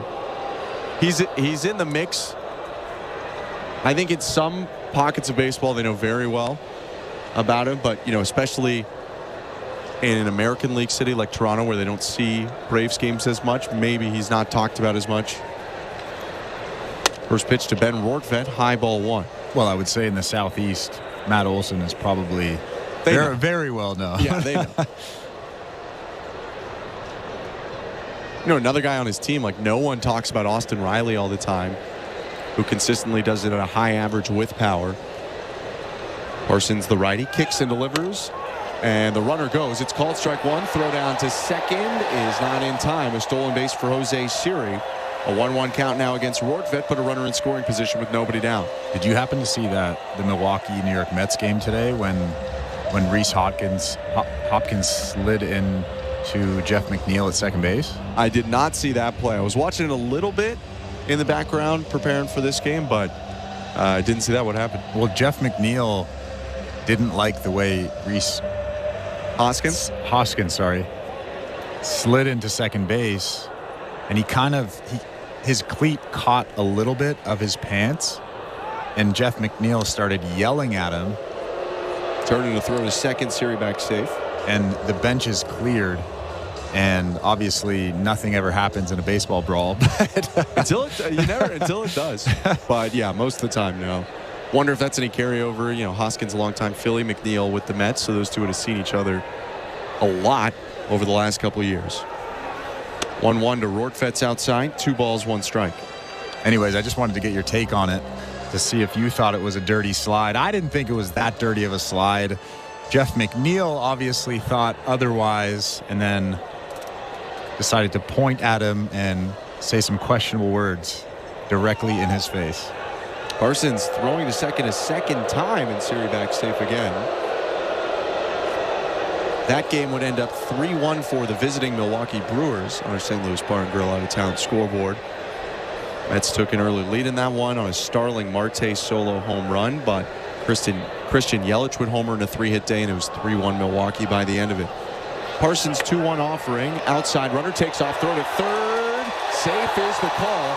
Kiner Falefa staring into the Blue Jays dugout. But Siri ran on a breaking ball there and might have got there in time. He did, according to Todd Tishner. Yeah, it looked like he was safe at third base. That was a tough play for Alejandro Kirk. The runner is blocking his view to third base, so he kind of had to step in front of the runner and make a throw to third base. Actually, I was wrong. Sorry, a lefty's in the box. It was a good slide, though, by Siri, too. He kind of hooked around to the right side, made it a longer tag for Kiner Falefa. So Siri stole in both second and third. The 3-1 to Rortvedt's strike 2. Full count now against left-handed hitting catcher Ben Rortvedt. Infield in for the Blue Jays. 5-1 Tampa Bay. Bottom of the 6th. It is a tag play at the plate.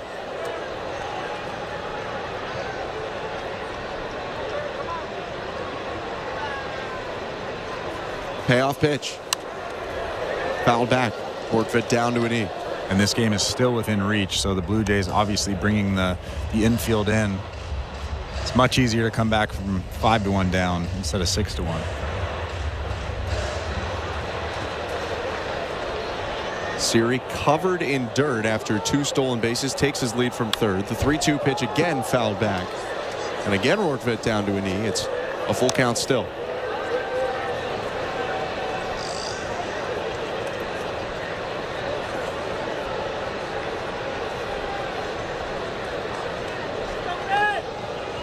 Seven pitch at bats so far, and the 8th pitch fouled back. I tell you what, Wes Parsons got some good stuff. He's sitting mid-90s right now. I remember him last year, like you said, on that last game of the regular season where he got lit up, but he's got some good stuff.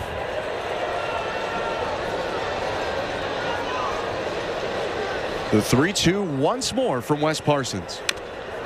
Fouled off again. That was the curveball in the low 80s.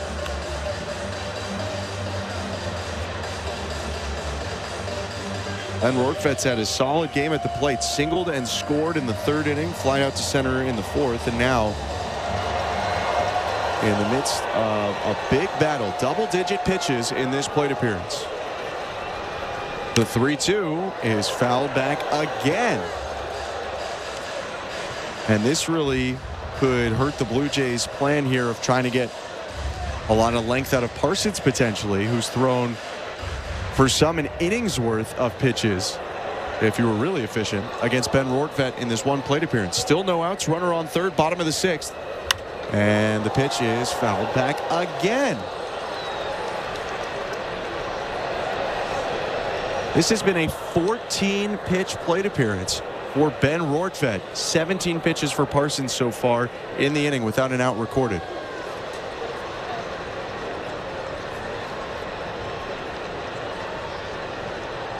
He kicks and offers.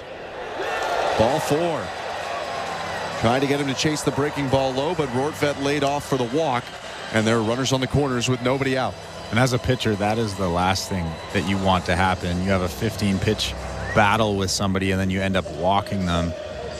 What a waste of 15 pitches is what I used to say. Could have done it in 4. The credit there to Rortvedt, who spoiled a bunch of quality pitches and has set up Jose Caballero pretty well. Alejandro Kirk steps in front of the plate to give some signs, alerting the defense on what to do if they decide to try and steal the catcher Rortvedt from first in this 1st and 3rd situation. Infield remains in. Guerrero halfway holds on the runner. Caballero bunts it to first. It's foul, picked up by Vlad on the wide side of the line.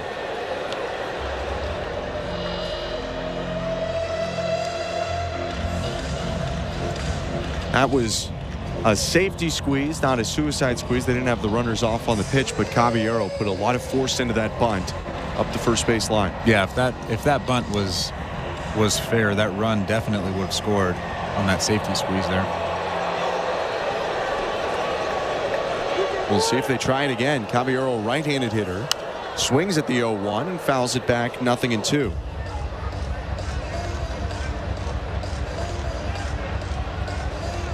The result Parsons really needs right now is a strikeout. If he gets that, you can start to look toward a pathway where maybe he gets a double play ball and gets out of this unscathed. But 2 on, nobody out, 5-1 Rays, bottom of the 6th.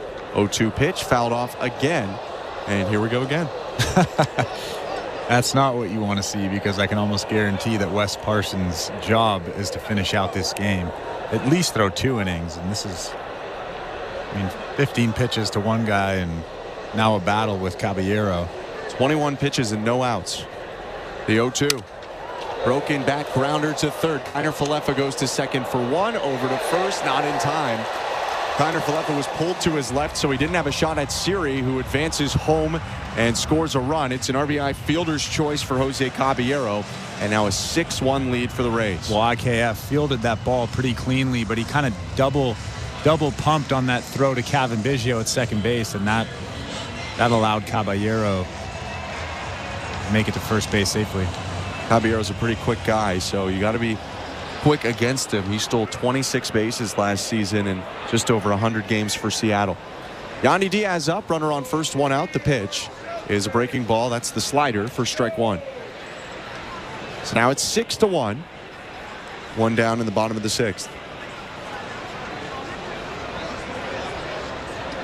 Diaz with some eye black, bats from the right side, and the runner takes off. The 0-1 is popped up foul out of play. 0-2. Caballero has to turn back around and head back to first.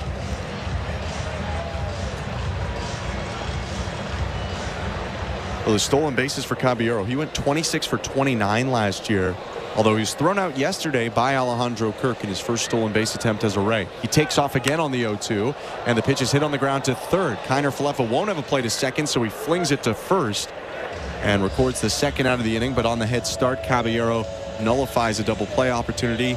He'll stay at second base. Well, I have to say that Kirk hasn't looked great throwing the ball to both second and third over the last couple of days. Even the one that he threw out last night was a great play from Cavan Biggio. Cavan Biggio had to make an incredible play for that out to even happen. And the Rays love to run. They had the second most stolen bases in the American League last year, 3 behind Kansas City. First pitch to Brandon Lau, 0-1. Rays swiped 160 bases last year. Kansas City 163. Lau's had a big day, 2 for 3 with a grand slam and a single. Runner on second, 2 down, 6-1 Rays, bottom 6, the 0-1. Breaking ball is low and outside, 1 ball, 1 strike.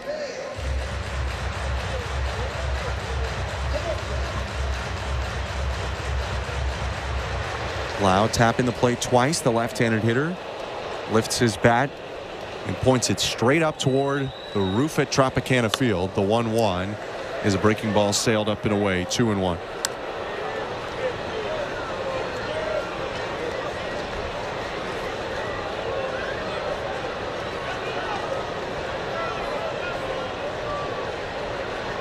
Parsons in the set. Glove at his belt, looks at second and delivers. Swing and a miss. Beat him with a 95-mile-per-hour fastball, high and tight. It's 2-2.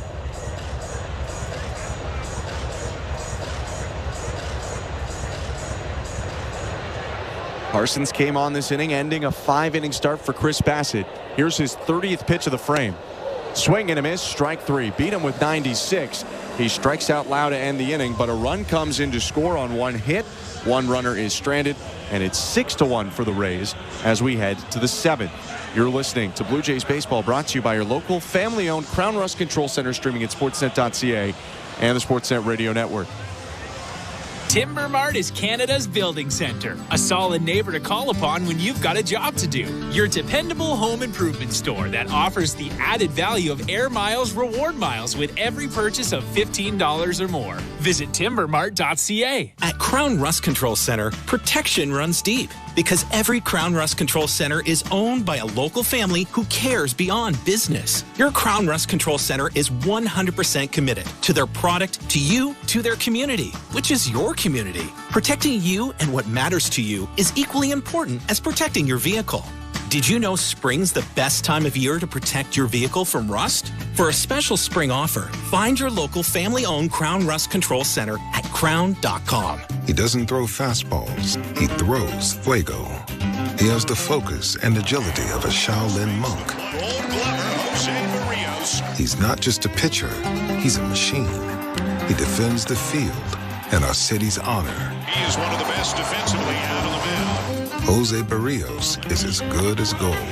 Celebrate Jose's golden accomplishment with the Jose Barrios Gold Glove Bobblehead, Friday, April 12th. For tickets, visit BlueJays.com. Timber Mart always has plans to help you with your plans. Your home, your cottage, your garage, whatever needs your attention first, check the most visited spot on our website for ready-to-order plans to get the job done with Canada's Building Center. Visit Timber Mart. Welcome back to the Timber Mart broadcast booth. I'm Ben Schulman alongside Chris LaRue. It's the 7th inning at Tropicana Field in St. Petersburg, Florida.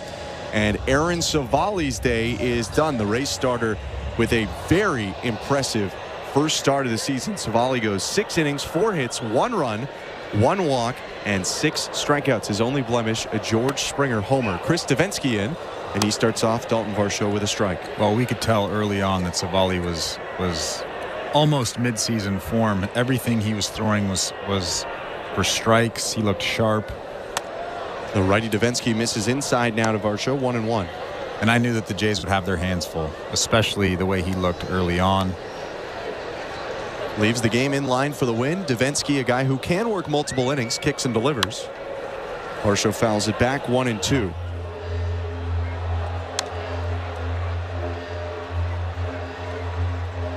Chris Davinsky, a veteran reliever who was an all-star with the Astros in 2017 as a non-closer reliever. The 1-2. Varsho hits to right center field, making the call just in front of the track. It's Jose Siri walking into that catch. 1 out. Davinsky now 33 years old. Split last year between the Angels and the Rays. Picked up off waivers, or he was released actually by the Angels and signed by the Rays. Had 9 impressive outings for them in the regular season to a 2.08 ERA. With 1 down now, he pitches to Alejandro Kirk. Down and away, ball 1.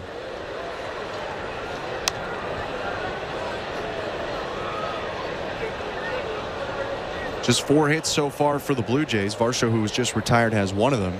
The 1-0 outside, 2-0. IKF with a hit, Lonnie with 1, and then the Springer home run.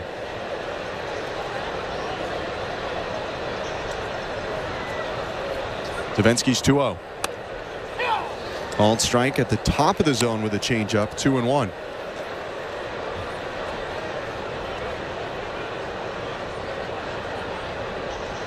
Kirk hunched over a little bit in his stance. Awaits the 2-1 offering. Called strike, looked a little bit above the zone, but not to home plate umpire Corey Blazer. It's 2-2.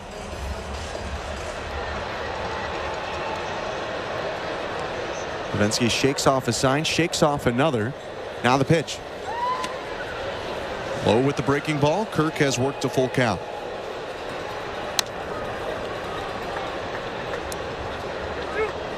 Longtime Tampa Bay Ray Kevin Kiermaier's on deck. Isaiah Kiner-Falefa in the hole if the Blue Jays extend this inning. The 3-2. Kirk hits a ground ball to short. Routine play for Caballero, who comes up with it, throws to first. There are 2 outs. Get closer to the action than ever before at the newly renovated Rogers Center. The outfield walls have been brought in down both baselines. That means great sight lines and being even closer to big plays in the outfield. To learn more about this change and others around the ballpark, visit BlueJays.com/ticket packs and consider buying a ticket pack today. The pitch to the center fielder Kevin Kiermaier is in there. Strike 1. (6-1) for the Rays. Top of the 7th inning. Bases empty and 2 outs. 0-1 pitch is swung on and missed. Kiermaier went chasing after a changeup. 0-2. Kevin's 0 for 2 today with a strikeout and a ground out. The 0-2 offering. Low with the change, and this time Kiermaier lays off. Stops it with his foot after it bounced off the catcher Rorkfed. 1 ball and 2 strikes.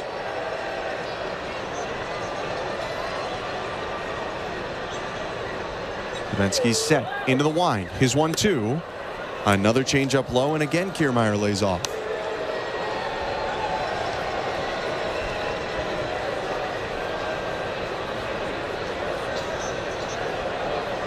A 2-ball, 2-strike count. The pitch fouled back. And this has been a good at-bat from Kiermaier, laying off 2 really good changeups from Davinsky, and then fouling that 95-mile-an-hour fastball straight back. 2-2 again. Changeup tapped foul. He did go chasing after that one, but managed to make contact on a pitch near his ankles to stay alive. Yeah, Davinsky's got a good changeup. It looks like a strike down in the low in the strike zone, and then falls off the table. Good job of Kiermaier just getting a little piece of the bat on it. 2-2 breaking ball is lined to center. Siri dropped it. Hits off his glove and bounces to the right fielder Palacios. Kiermaier was sprinting the whole way. He'll end up at second on a play he likely wouldn't have made in his days out in center field for the Rays. It actually looked like Siri lost it in the lights as he's pointing up to the lights. I don't know what he's pointing at, but I'm assuming he's pointing at the lights. Yeah, that was just a... And that clanked that was just a right clank, off his glove, though. I'm not saying it's the reason at all, but Siri has, let's say, a little bit of flair in the way that he catches balls.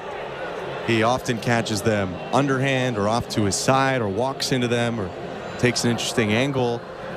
And it doesn't make the play look better when a ball squirts out of your glove like that. It didn't really look like he was trying to do anything fancy with it. That was a play that it genuinely looked like he lost it in the lights or lost it maybe in the roof somewhere. somehow. I don't know. Tropicana's a weird place. It is. Pinch hitter for the Blue Jays after that two-base error by Jose Siri. The Blue Jays going to see if they can get back into this game with one big swing. We'll see the first plate appearance for Daniel Vogelbach as a Blue Jay. Brought over on a minor league deal in the spring. Played 104 games for the Mets last year. Vogelbach, a left-handed hitting DH with a lot of power. And this is exactly what he's getting paid $2 million to do. Come into a ball game late against a righty. First pitch from Davinsky's inside, ball one. He comes in for Isaiah Kiner-Falefa in this instance. Blue Jays have Ernie Clement and Davis Schneider as infield options on the bench. The 1-0. High, ball two. Vogelbach's moved around a lot in his major league career. In fact, this is his second stint with the Blue Jays. Played 2 games with Toronto in the 2020 season. The 2-0. Called strike, 2-1. And that is such a great pitch, that 2-0 changeup. I think that's the best pitch in baseball. The best hitters count. Obviously a fastball count. You can drop a changeup in there, unhittable. The 2-1. Another change, but Vogelbach, a very patient hitter, lays off. 3-1. An interesting thing about the Davinsky change, too, kind of like former Blue Jays starter Marco Estrada, he throws it at the top of the zone a lot, where a lot of guys aren't throwing changeups typically. The 3-1. Swing and a miss on a changeup over the heart of the plate, and it's a full count. Well, we saw that last year with changeups up in the zone. Trevor Richards, he's at his best when that changeup starts in the middle of the strike zone and drops off the table. But for some reason, Davinsky can get away with that changeup up in the zone. Runner on second, 2 down. The payoff to Vogelbach is fouled off, a changeup below the knees that Vogelbach fought off to stay alive.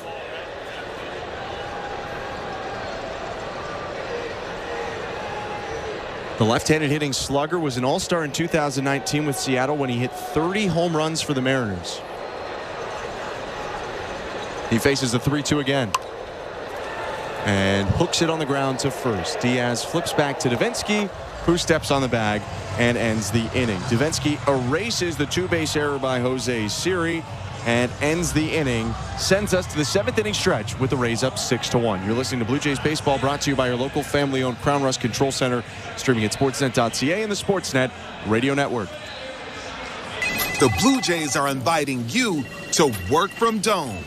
Put it in your calendar. 307 weekdays starts this season. You can work from Dome with friends or coworkers at Rogers Center. It's a game changer.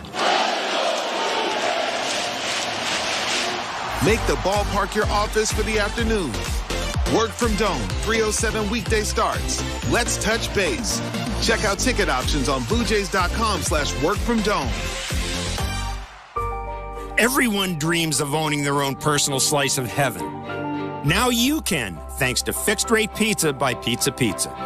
Until the end of 2024, lock into an extra large 4-topping pizza at a fixed price of $17.99. No matter how bad food prices get this year, your pizza price stays. So why not say no to surge pricing and yes to Fixed Rate Pizza? Order now from Pizza Pizza. Order pizzapizza.ca. We interrupt this commercial break for an important news bulletin. Desjardins Insurance was spotted downtown helping everyone in its path. Unpredictable weather, fallen tree branches, wayward baseballs flying towards second-story windows. Desjardins Insurance is helping Canadians through it all. Is there nothing this large and friendly ally won't do for neighbors in need? Never before have we seen insurance with a heart so big it shows. Desjardins Insurance, home and auto. Learn more at desjardins.com/heart. This is Toronto Blue Jays baseball. Springer charges the ball to left field. It's in the seats, and the Blue Jays are on the board. On Sportsnet 590 The Fan and the Sportsnet Radio Network. Back half of the 7th inning, and the Blue Jays still trail 6-1 in St. Petersburg against the Tampa Bay Rays. Wes Parsons' first pitch to Randy Arozarena, a front door breaking ball for called strike one. I'm Ben Schulman alongside Chris LaRue. Defensive change for the Blue Jays at third base. First the 0-1. Swing and a miss, strike two. After Daniel Vogelbach came in to pinch hit for Isaiah Kiner-Falefa, Ernie Clement plays in his first game of the 2024 season, defensively replacing Vogelbach. The 0-2. Bounced, 1 ball and 2 strikes. Clement, a guy who had no options, had a huge spring for the Blue Jays. An on-base plus slugging that was over 1,100 and forced his way really onto the Blue Jays roster.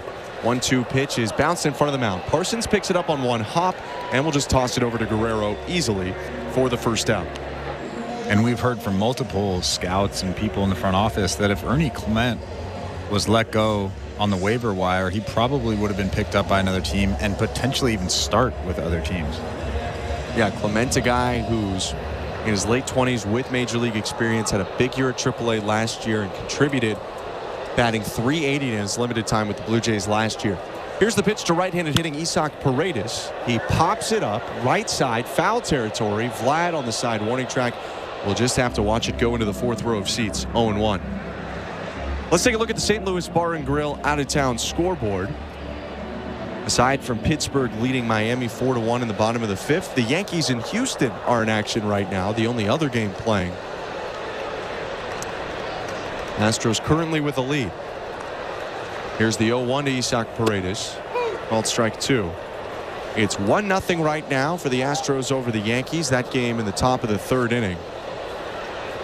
Alex Bregman had an RBI single that scored Jose Altuve after a double from Altuve to make it 1-0.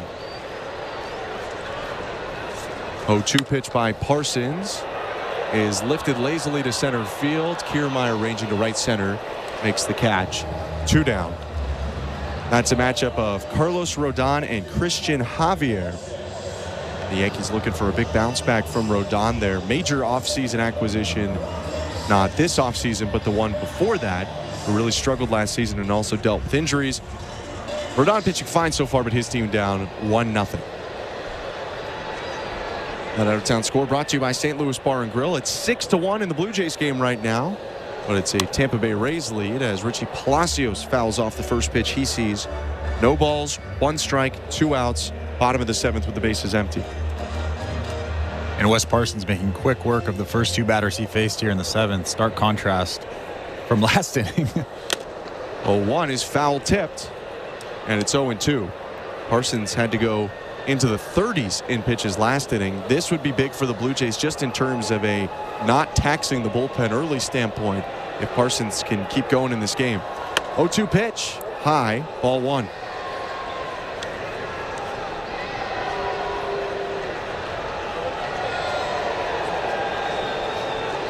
Palacios bats from the left side. The right-hander Parsons takes a breath, winds and offers.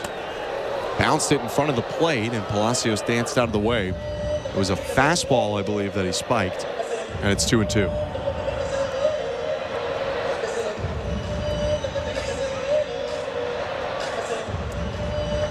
Parsons shaking out his left arm to loosen up his sleeve. Here's his 2-2. Chopped to first. Vladdy gloves, calls off Parsons, steps on the bag, and ends the 7th inning. A tidy 1-2-3 for Wes Parsons moves us on to the 8th. 6-1 Rays. You're listening to Blue Jays Baseball, brought to you by your local family-owned Crown Rust Control Center, streaming at sportsnet.ca and the Sportsnet Radio Network.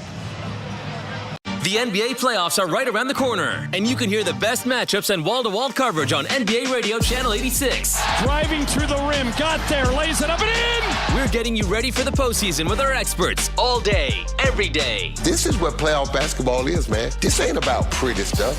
Defensively, they have 0 weaknesses. The NBA postseason starts April 16th, and your home for all the action is NBA Radio Channel 86 in the car and on the all-new SiriusXM app.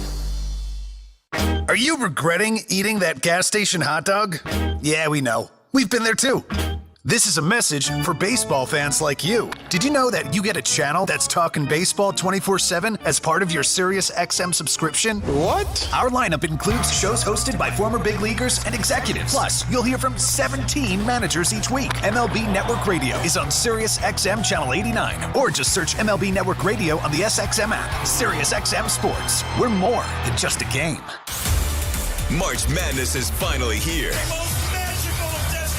For the best analysis. That team is going to be a tough out. And coverage of the ACC teams and the NCAA tournament. Tune into Sirius XM ACC Radio. From the title contenders to the Cinderella teams, we've got you covered through the national championship in Phoenix. Holy smokes, what a play by R.J. Davis. It's all on Sirius XM ACC Radio, Channel 371, and the all-new Sirius XM app. The Blue Jays are in flight, leading 3-0. Blue Jays fans, this is Ross Atkins, and you're listening to Blue Jays Baseball on Sirius XM. Sportsnet Radio Network. Jays Care's 50-50 program is the ultimate win-win for Blue Jays fans. Not only can you take home a life-changing prize, but you also help give kids in your community a chance to play on a team. With tickets as low as $10, it's never been easier to show your support and get in on the action. If you're in Ontario or Nova Scotia, head to bluejays.com/5050 to get your tickets. First pitch at the top of the 8th inning is a strike against Cavan Biggio, 0-1. Still Chris Davinsky for the Rays, and the second pitch fouled back, so it's quickly 0-2. I'm Ben Schulman. To my left, Chris LaRue. The Blue Jays trailing 6-1 here in the top of the 8th at Tropicana Field. Davinsky winds his 0-2. Bounced it, 1 ball, 2 strikes.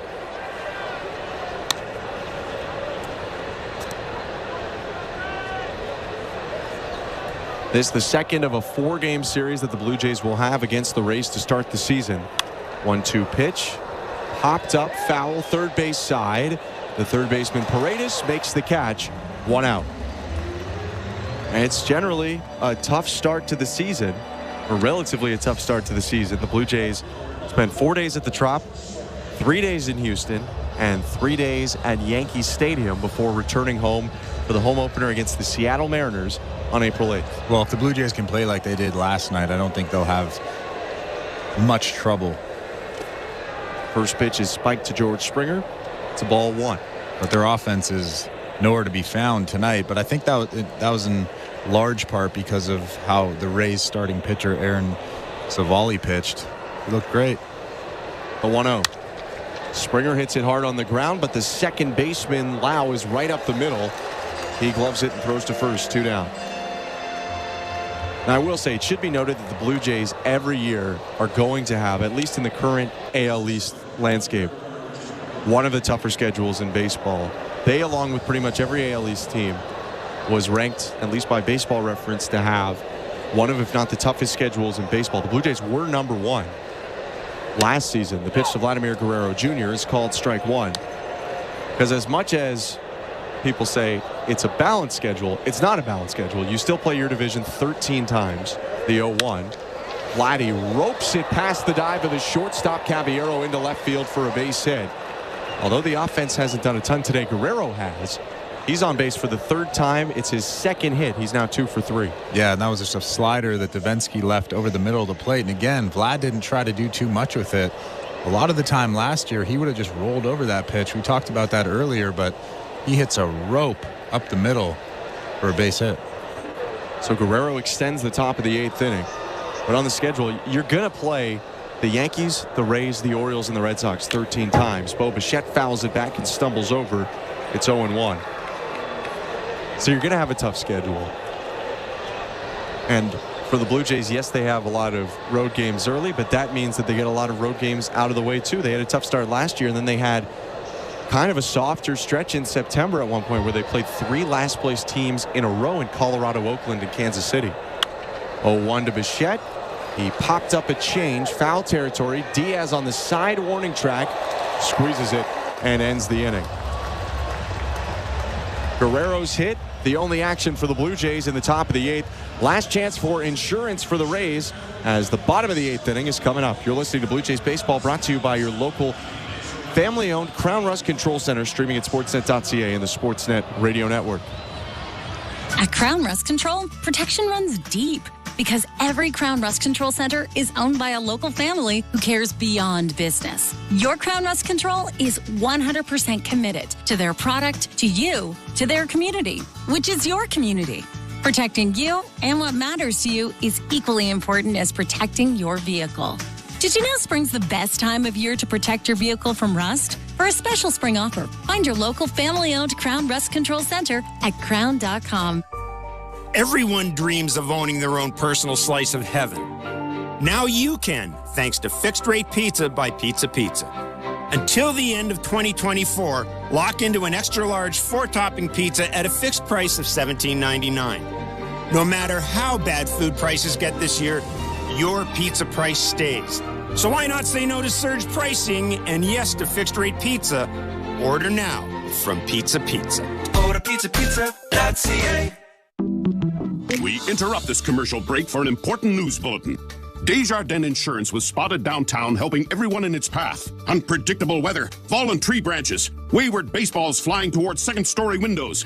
Desjardins Insurance is helping Canadians through it all. Is there nothing this large and friendly ally won't do for neighbors in need? Never before have we seen insurance with a heart so big it shows. Desjardins Insurance, home and auto. Learn more at desjardins.com/heart. This is Toronto Blue Jays baseball. Kikuchi has struck out 4 of the last 6. On Sportsnet 590 The Fan and the Sportsnet Radio Network. This copyrighted broadcast is presented by authority of Rogers Blue Jays Baseball Partnership and may not be reproduced or retransmitted in any form, and the accounts and descriptions of this game may not be disseminated without the express written consent of Rogers Blue Jays Baseball Partnership or the Sportsnet Radio Network. Blue Jays and Rays in the bottom of the 8th inning. Wes Parsons misses inside against Harold Ramirez. And the bottom of the 8th is underway. Here's the 1-0. Swing and a miss. Ben Schulman and Chris LaRue here. Parsons pitching in his 3rd inning, trying to potentially finish up this game for the Blue Jays on the pitching side.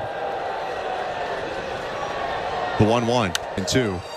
Chris, you called it. They bring in Parsons.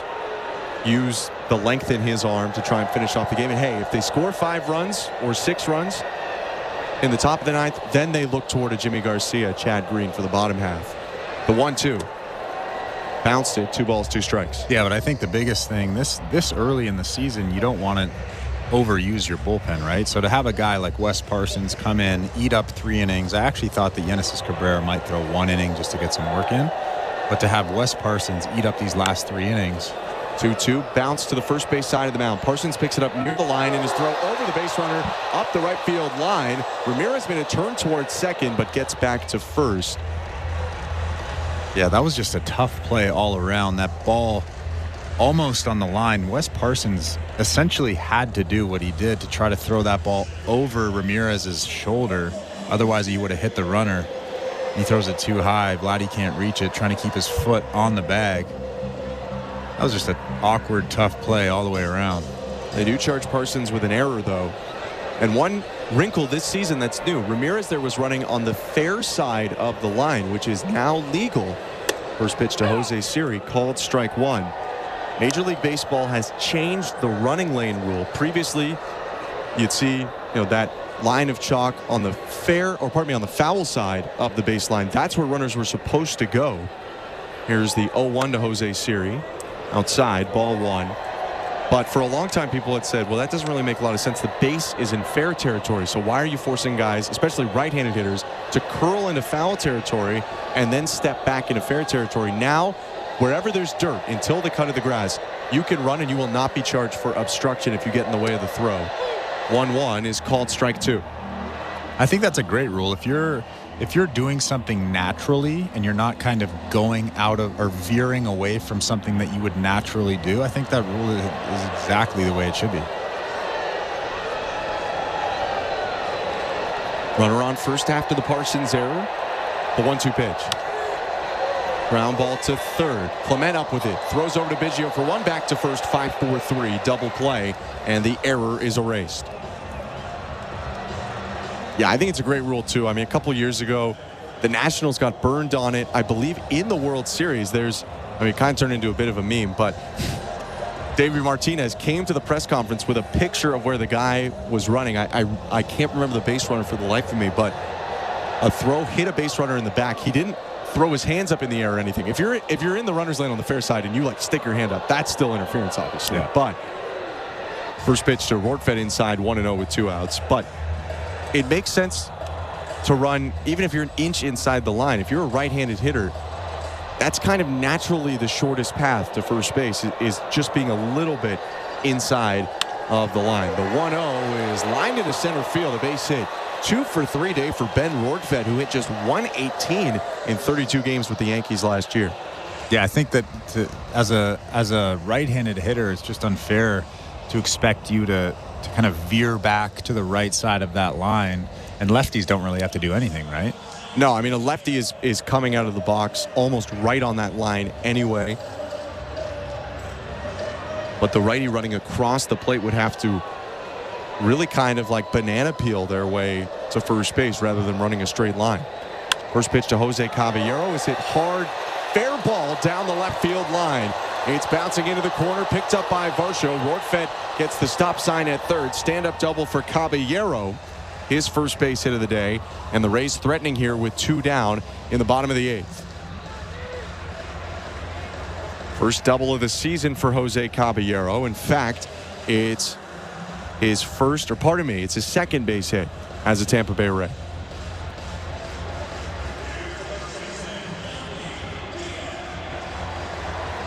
That'll flip the lineup over. Yandy Diaz coming up. 5th time to the plate today for Diaz, who's 1 for 4. An infield single, a fielder's choice, 2 runs scored. Also a strikeout and a ground out. He takes strike 1. Yeah, the Rays are just having a good time right now. Caballero hits that ball down the line, and he points to the dugout, the Rays dugout, and has a big smile on his face. A big flip with the Rays up 6-1. Yesterday, the Blue Jays won 8-2. The 0-1 is poked foul, 0-2. I think everyone knows how important these AL East games are, even early in the season. The Rays were the only team in the AL East to lose yesterday because someone in the AL East had to lose in this matchup of the Blue Jays and Rays.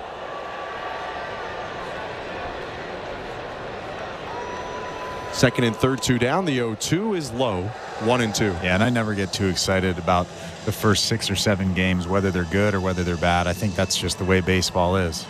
Some guys get off to a slow start and some guys get off to a hot start. You can't really worry too much either way. Parsons in the set, kicks and delivers. And a line shot to center field. That's going to get down and likely play to pair. Rortvedt scores. Caballero motoring home. Yandy Diaz drives in 2. And the Rays have blown it open to an 8-1 lead.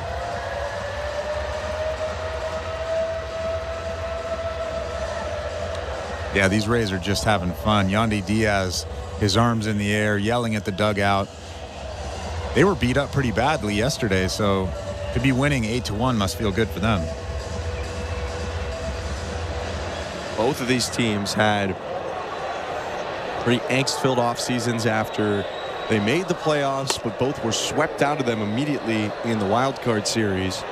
Swing and a miss by Brandon Lau to start his plate appearance. It's 0-1. Or is it? It's actually going to be a balk on Wes Parsons. So that should be no pitch. Diaz is up to second base.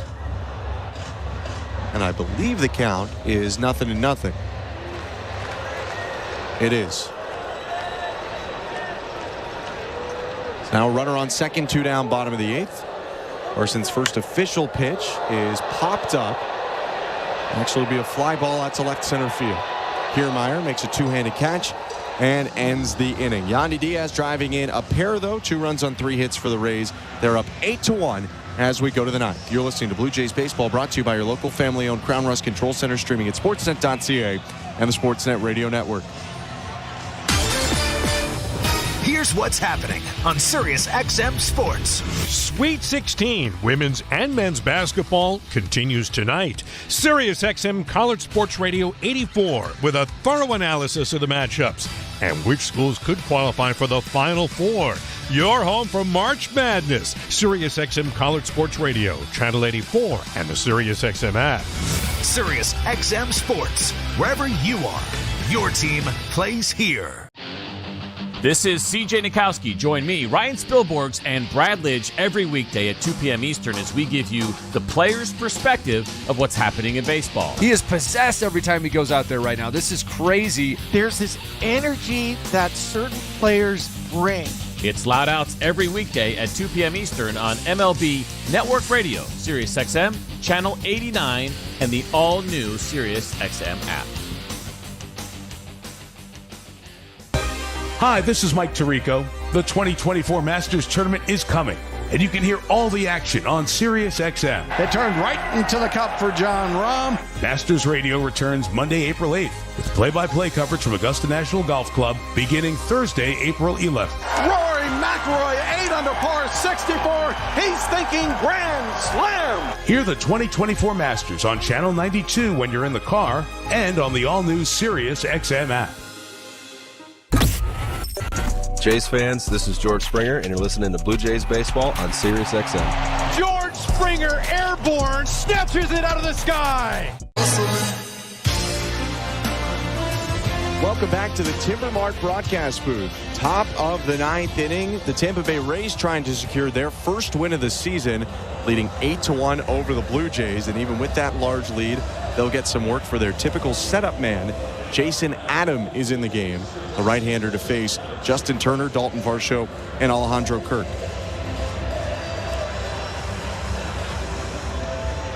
Turner 0 for 3 today, a strikeout and 2 flyouts.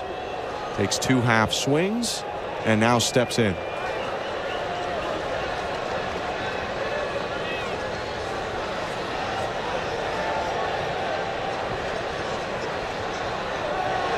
Clock reset, and now Turner back in the box. Adam from the first base side of the rubber takes a deep breath and delivers. Outside ball 1.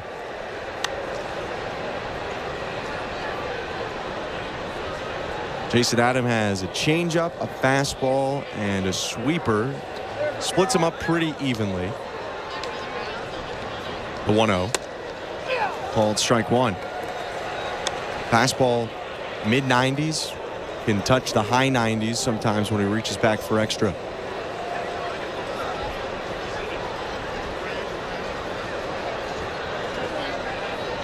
His 1-1 to Turner. Fouled off, 1-2.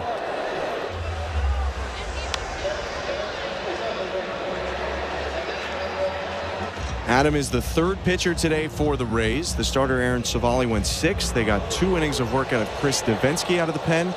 And Adam trying to complete the game in the 9th. His 1-2. High ball 2. That fastball at 97.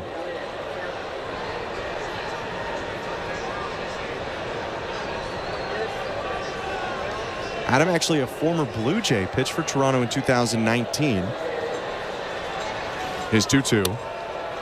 Outside 3-2. He pitched 23 times for the Blue Jays. 2.91 ERA, was non-tendered by Toronto after the season. Took a couple years after that to emerge in the role that he is now, a high leverage guy for the Rays. His 3-2 to Turner is roped to third, and it gets past the third baseman Paredes, rolling into the corner. Justin Turner around first. He'll stop at second with a stand-up double for his first Blue Jays hit.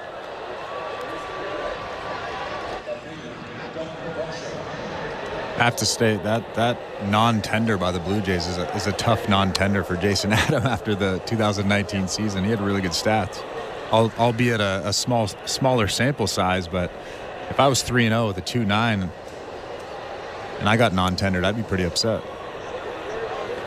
Blue Jays just purchased him, just traded for cash to the Kansas City Royals. Although Adam was also signed and then released by the Chicago Cubs in between before he got to the Rays. His first pitch to Varsho's outside ball 1. He's one of these guys that just, a couple different teams had him. It didn't necessarily work out. And then guess who? The Tampa Bay Rays found a way to make him into a high leverage reliever. He peaks at second, is 1-0 to Varsho. Broken bat, roller to the right side, picked up at second base by Lau. He goes to first. Varsho is out. Turner will advance to third on the play. And we heard all spring training that Varsho was trying to lay off that fastball away, lay off that changeup away, actually any pitch away. And that was a changeup on the outside part of the plate, almost a black from Adam. And Varsho just sticks his bat out and rolls over to second base, something he did a lot last year. So hopefully that's not a trend. Varsho likely ends his day 1 for 4. Here's Alejandro Kirk with a runner on third, 1 out. The pitch. Called strike 1. I mean, you could say for Jason Adam, really, that 4 different teams at least kind of completely gave up on him before he became this guy. His 0-1. Fouled back off the catcher, and then home plate umpire Corey Blazer takes off his mask with a bit of a grimace. It's 0-2. And it's not like his stuff was bad when he was with Toronto and when he was with the Chicago Cubs. His stuff was exactly like it is now. His numbers were pretty good, small sample sizes. But I just don't understand when you give up on a guy like that after he puts up good numbers. Adam ahead of Kirk. Time asked for by Kirk, granted by the home plate ump. One thing that has completely changed in his Rays career, you look at his 31 appearances with the Royals in 2018, 4 walks per 9. And his 23 with the Blue Jays in 2019, 4 walks per 9, 5 walks per 9 in each of his seasons with the Cubs. That's been around 2.5 maybe in his Tampa Bay career. 0-2 to Kirk is hit high to right field. Backing up Palacios, backpedaling in front of the track, makes the catch. Turner will tag from third and jog home. It's a sacrifice fly for Alejandro Kirk. The Blue Jays plate a second run, but they trail 8-2 now with 2 outs in the top of the 9th. But for Adam, those 4 teams, he's drafted by Kansas City. They trade him fine. I wouldn't classify that as giving up on him. They trade him to Minnesota. He reaches minor league free agency with Minnesota. Then you have San Diego sign him and release him without bringing him to the majors. And then the Blue Jays and then the Cubs also doing it too. Kevin Kiermaier swings and misses at the first pitch down low, 0-1. But you see this with different guys. I mean, the Texas Rangers had Jordan Romano in their building off a Rule 5 draft pick and let him go back to the Blue Jays. The 0-1. Outside 1-1. Even with their World Series title, the back end of that bullpen is still kind of the biggest question that the Texas Rangers have as a franchise. Not that they're hurting much as the reigning champs, though. 2 down, bases empty, top of the 9th, 8-2 game. The 1-1 to Kevin Kiermaier is fouled off, 1-2. Blue Jays down to their last strike.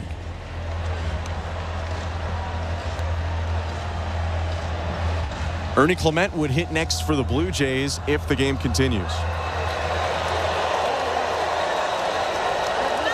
Rays fans up on their feet getting loud. The 1-2 to Kiermaier. High. Ball 2.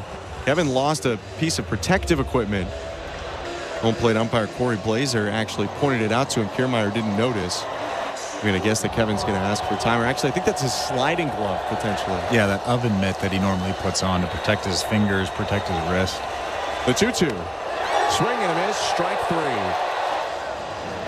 After the Blue Jays win 8-2 on night 1, the Rays respond with an 8-2 victory of their own. And Chris, again, in another opposite. Everything working out for the Blue Jays yesterday. Pitching, defense, offense. The Blue Jays didn't hit a ton today.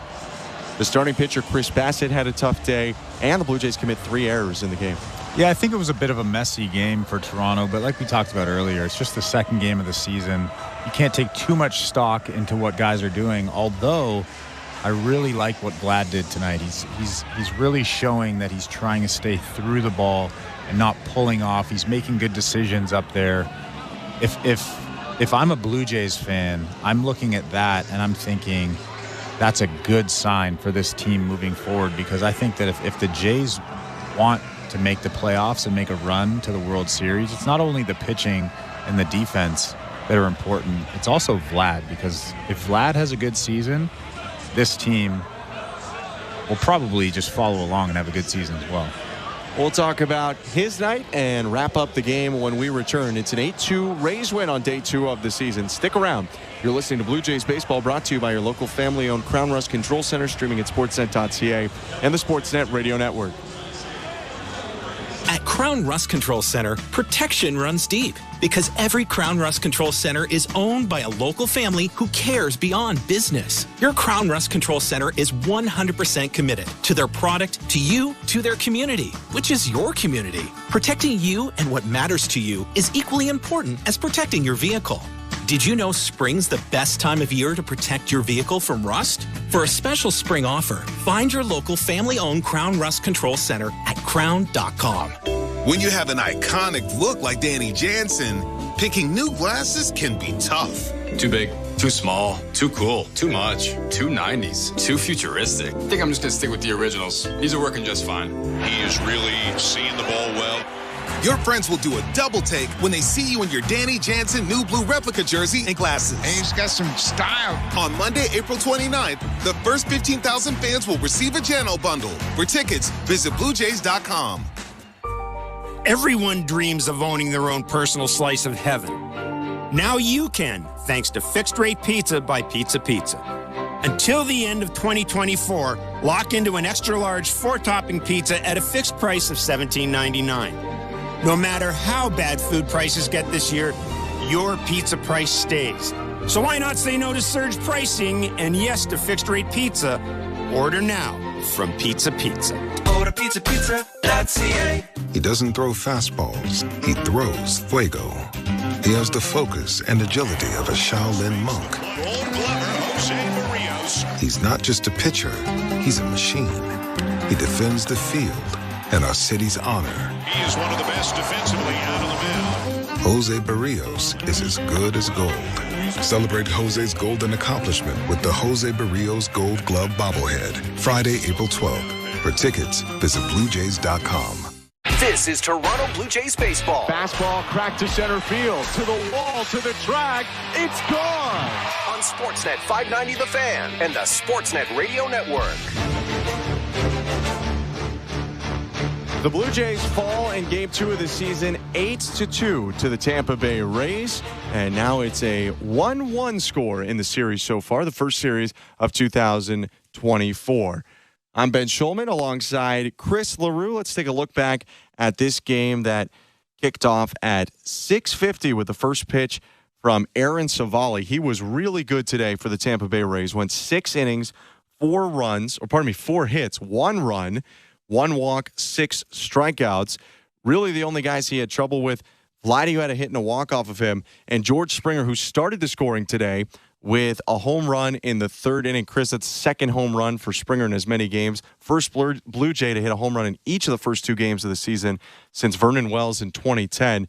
George is looking pretty comfortable so far in 24. Well, he's trying to pull the ball more, and clearly it's working with 2 home runs in the first 2 games.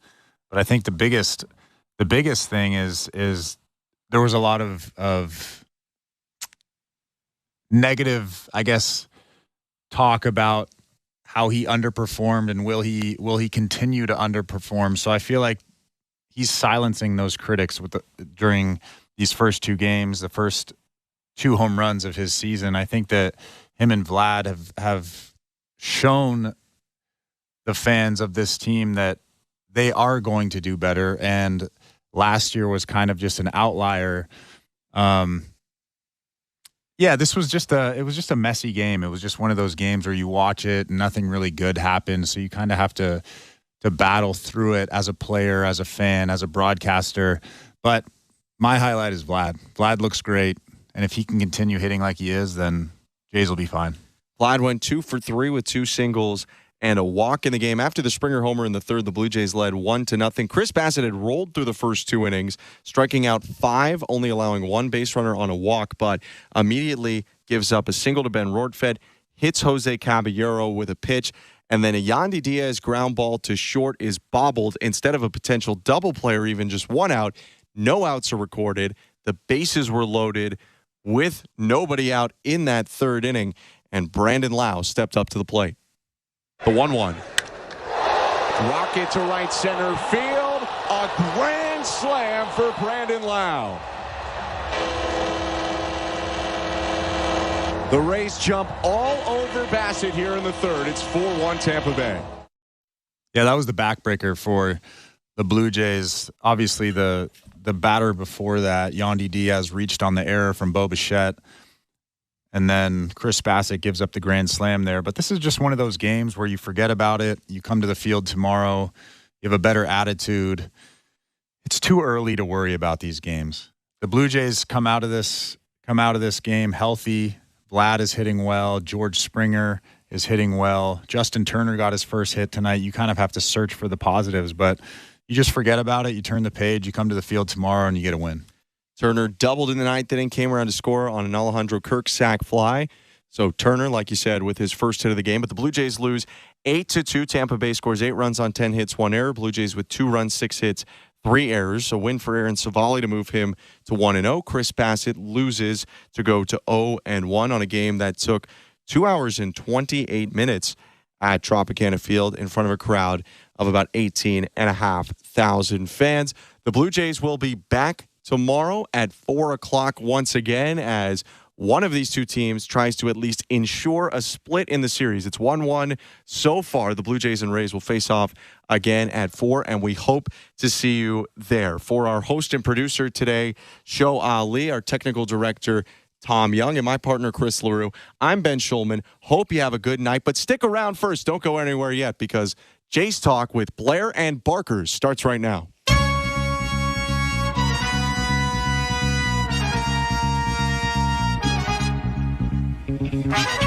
All right, Barker, everything we said last night, like, can we just play it backwards? Or like, just redo it, but change everything? I don't see why not. Change all the words around. 8-2, the Jays have lost to the Rays after beating the Rays 8-2 in their season opener. I am Jeff Blair. He is Kevin Barker. This is Blue Jays Talk.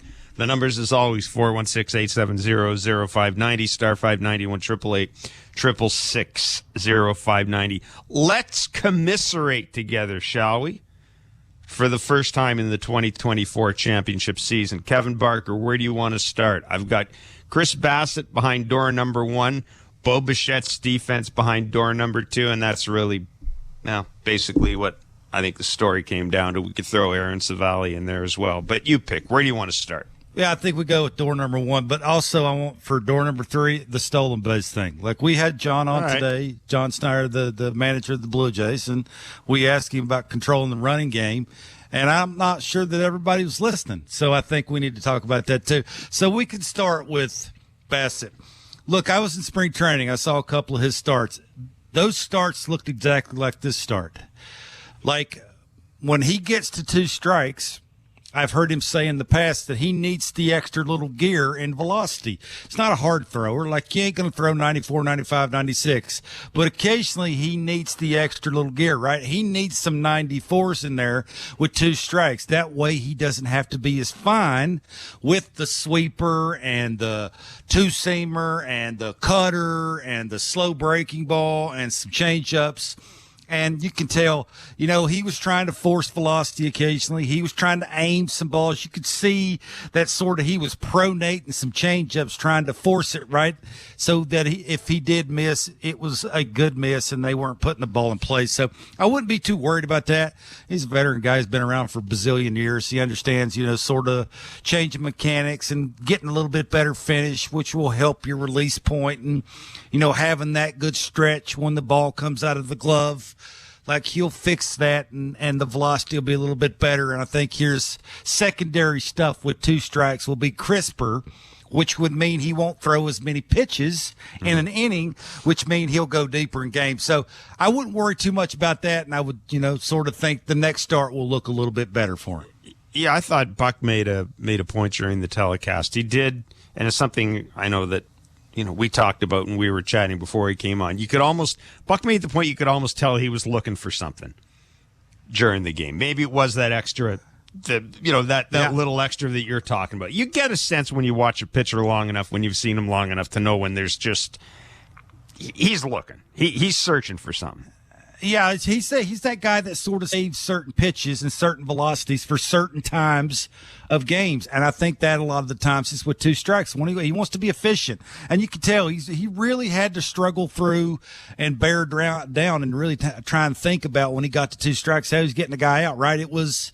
You know, you have to be real fine with the cutter up, or you have to be really good with the backdoor two-seamer, or, you know, the four-seamer down, or if he's missing with the break on the sweepers, that's why you saw his misses with that pitch were huge. Like, they were really easy takes, because I don't think he felt like he had enough velocity on some other things that, you know, he could go to him and be okay with the misses, and if he'd missed, you know, he wasn't going to be hurt with it. Again, we've seen him like this before. We've heard him talk. I'm sure you'll say the same thing, you know, when they talk to him after the game. We've heard him talk like this. He talked that way in spring training. This is why I think he knows how to fix it. He'll self-correct that between starts. The velocity will be a little bit better, which will in turn make the secondary stuff better with two strikes, which will help this team. What's in door number 2? I forgot.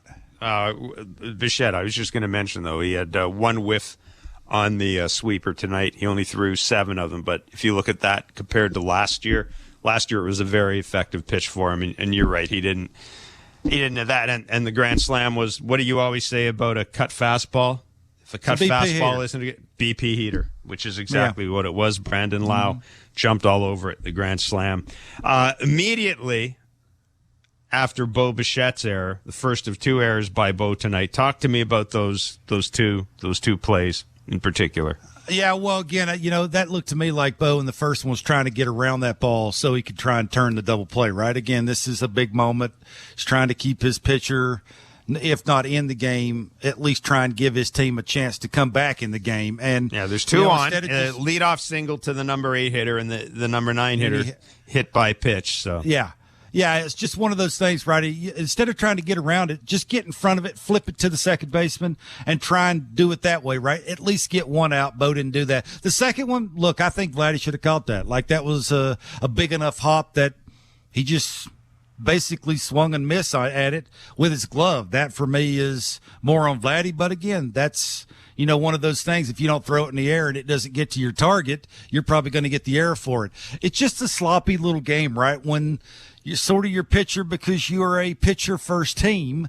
When your pitcher's searching for things like Bassett was, it's sort of you get on your heels as a defensive team, and you sort of don't make the plays that you most of the time will make. I'm not making excuses for Bo, but, you know, it's just one of them ugly games where those plays I think most of the time will be made. And the Vladdy thing, again, the pitcher's the worst athlete on the field unless your name's Jose Barrios. And that's another one of those plays right there. So, sort of, I think Bassett got flat-footed, sort of in between when he left his feet to catch the ball from Vladdy. When he's throwing from his backside. You throw from your backside, a lot of the times you don't get the arm out front and you leave the ball too high. And when the pitcher's running over there, because he's not a great athlete, I mean, just most of them aren't. They're not used to doing that. The ball tends to not go where you want it to go, makes it a little tougher on the pitcher. And, you know, it looked the way it looked. And that's, again, we talked about this. Can the Jays consistently not beat themselves? And you could almost say that that's what happened tonight. They didn't do it one night.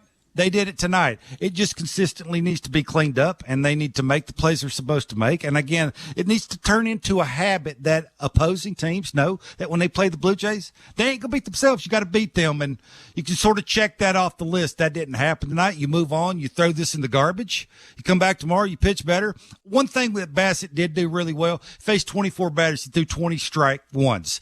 That's a big deal, right? At least he's getting ahead of guys. It's just the efficiency of when he gets to 2 strikes, what's he got to go to because he doesn't have the extra little gear. He'll figure it out. He'll work on it. He'll be better next time. And I think they'll be better because they'll clean things up. They'll put more emphasis on making the play and making the play that you should make, right? Getting one out is the most important thing before you start thinking about trying to get 2 outs, and don't get so ahead of yourself. And that's what good teams do. I think they'll make an adjustment. Yeah, it's, you know, we've spent a great deal of time talking about how Bo has improved his defensive play, and you know, and credit to him, he has. But tonight was not a good night for Bo Bichette defensively. 416-870-0590.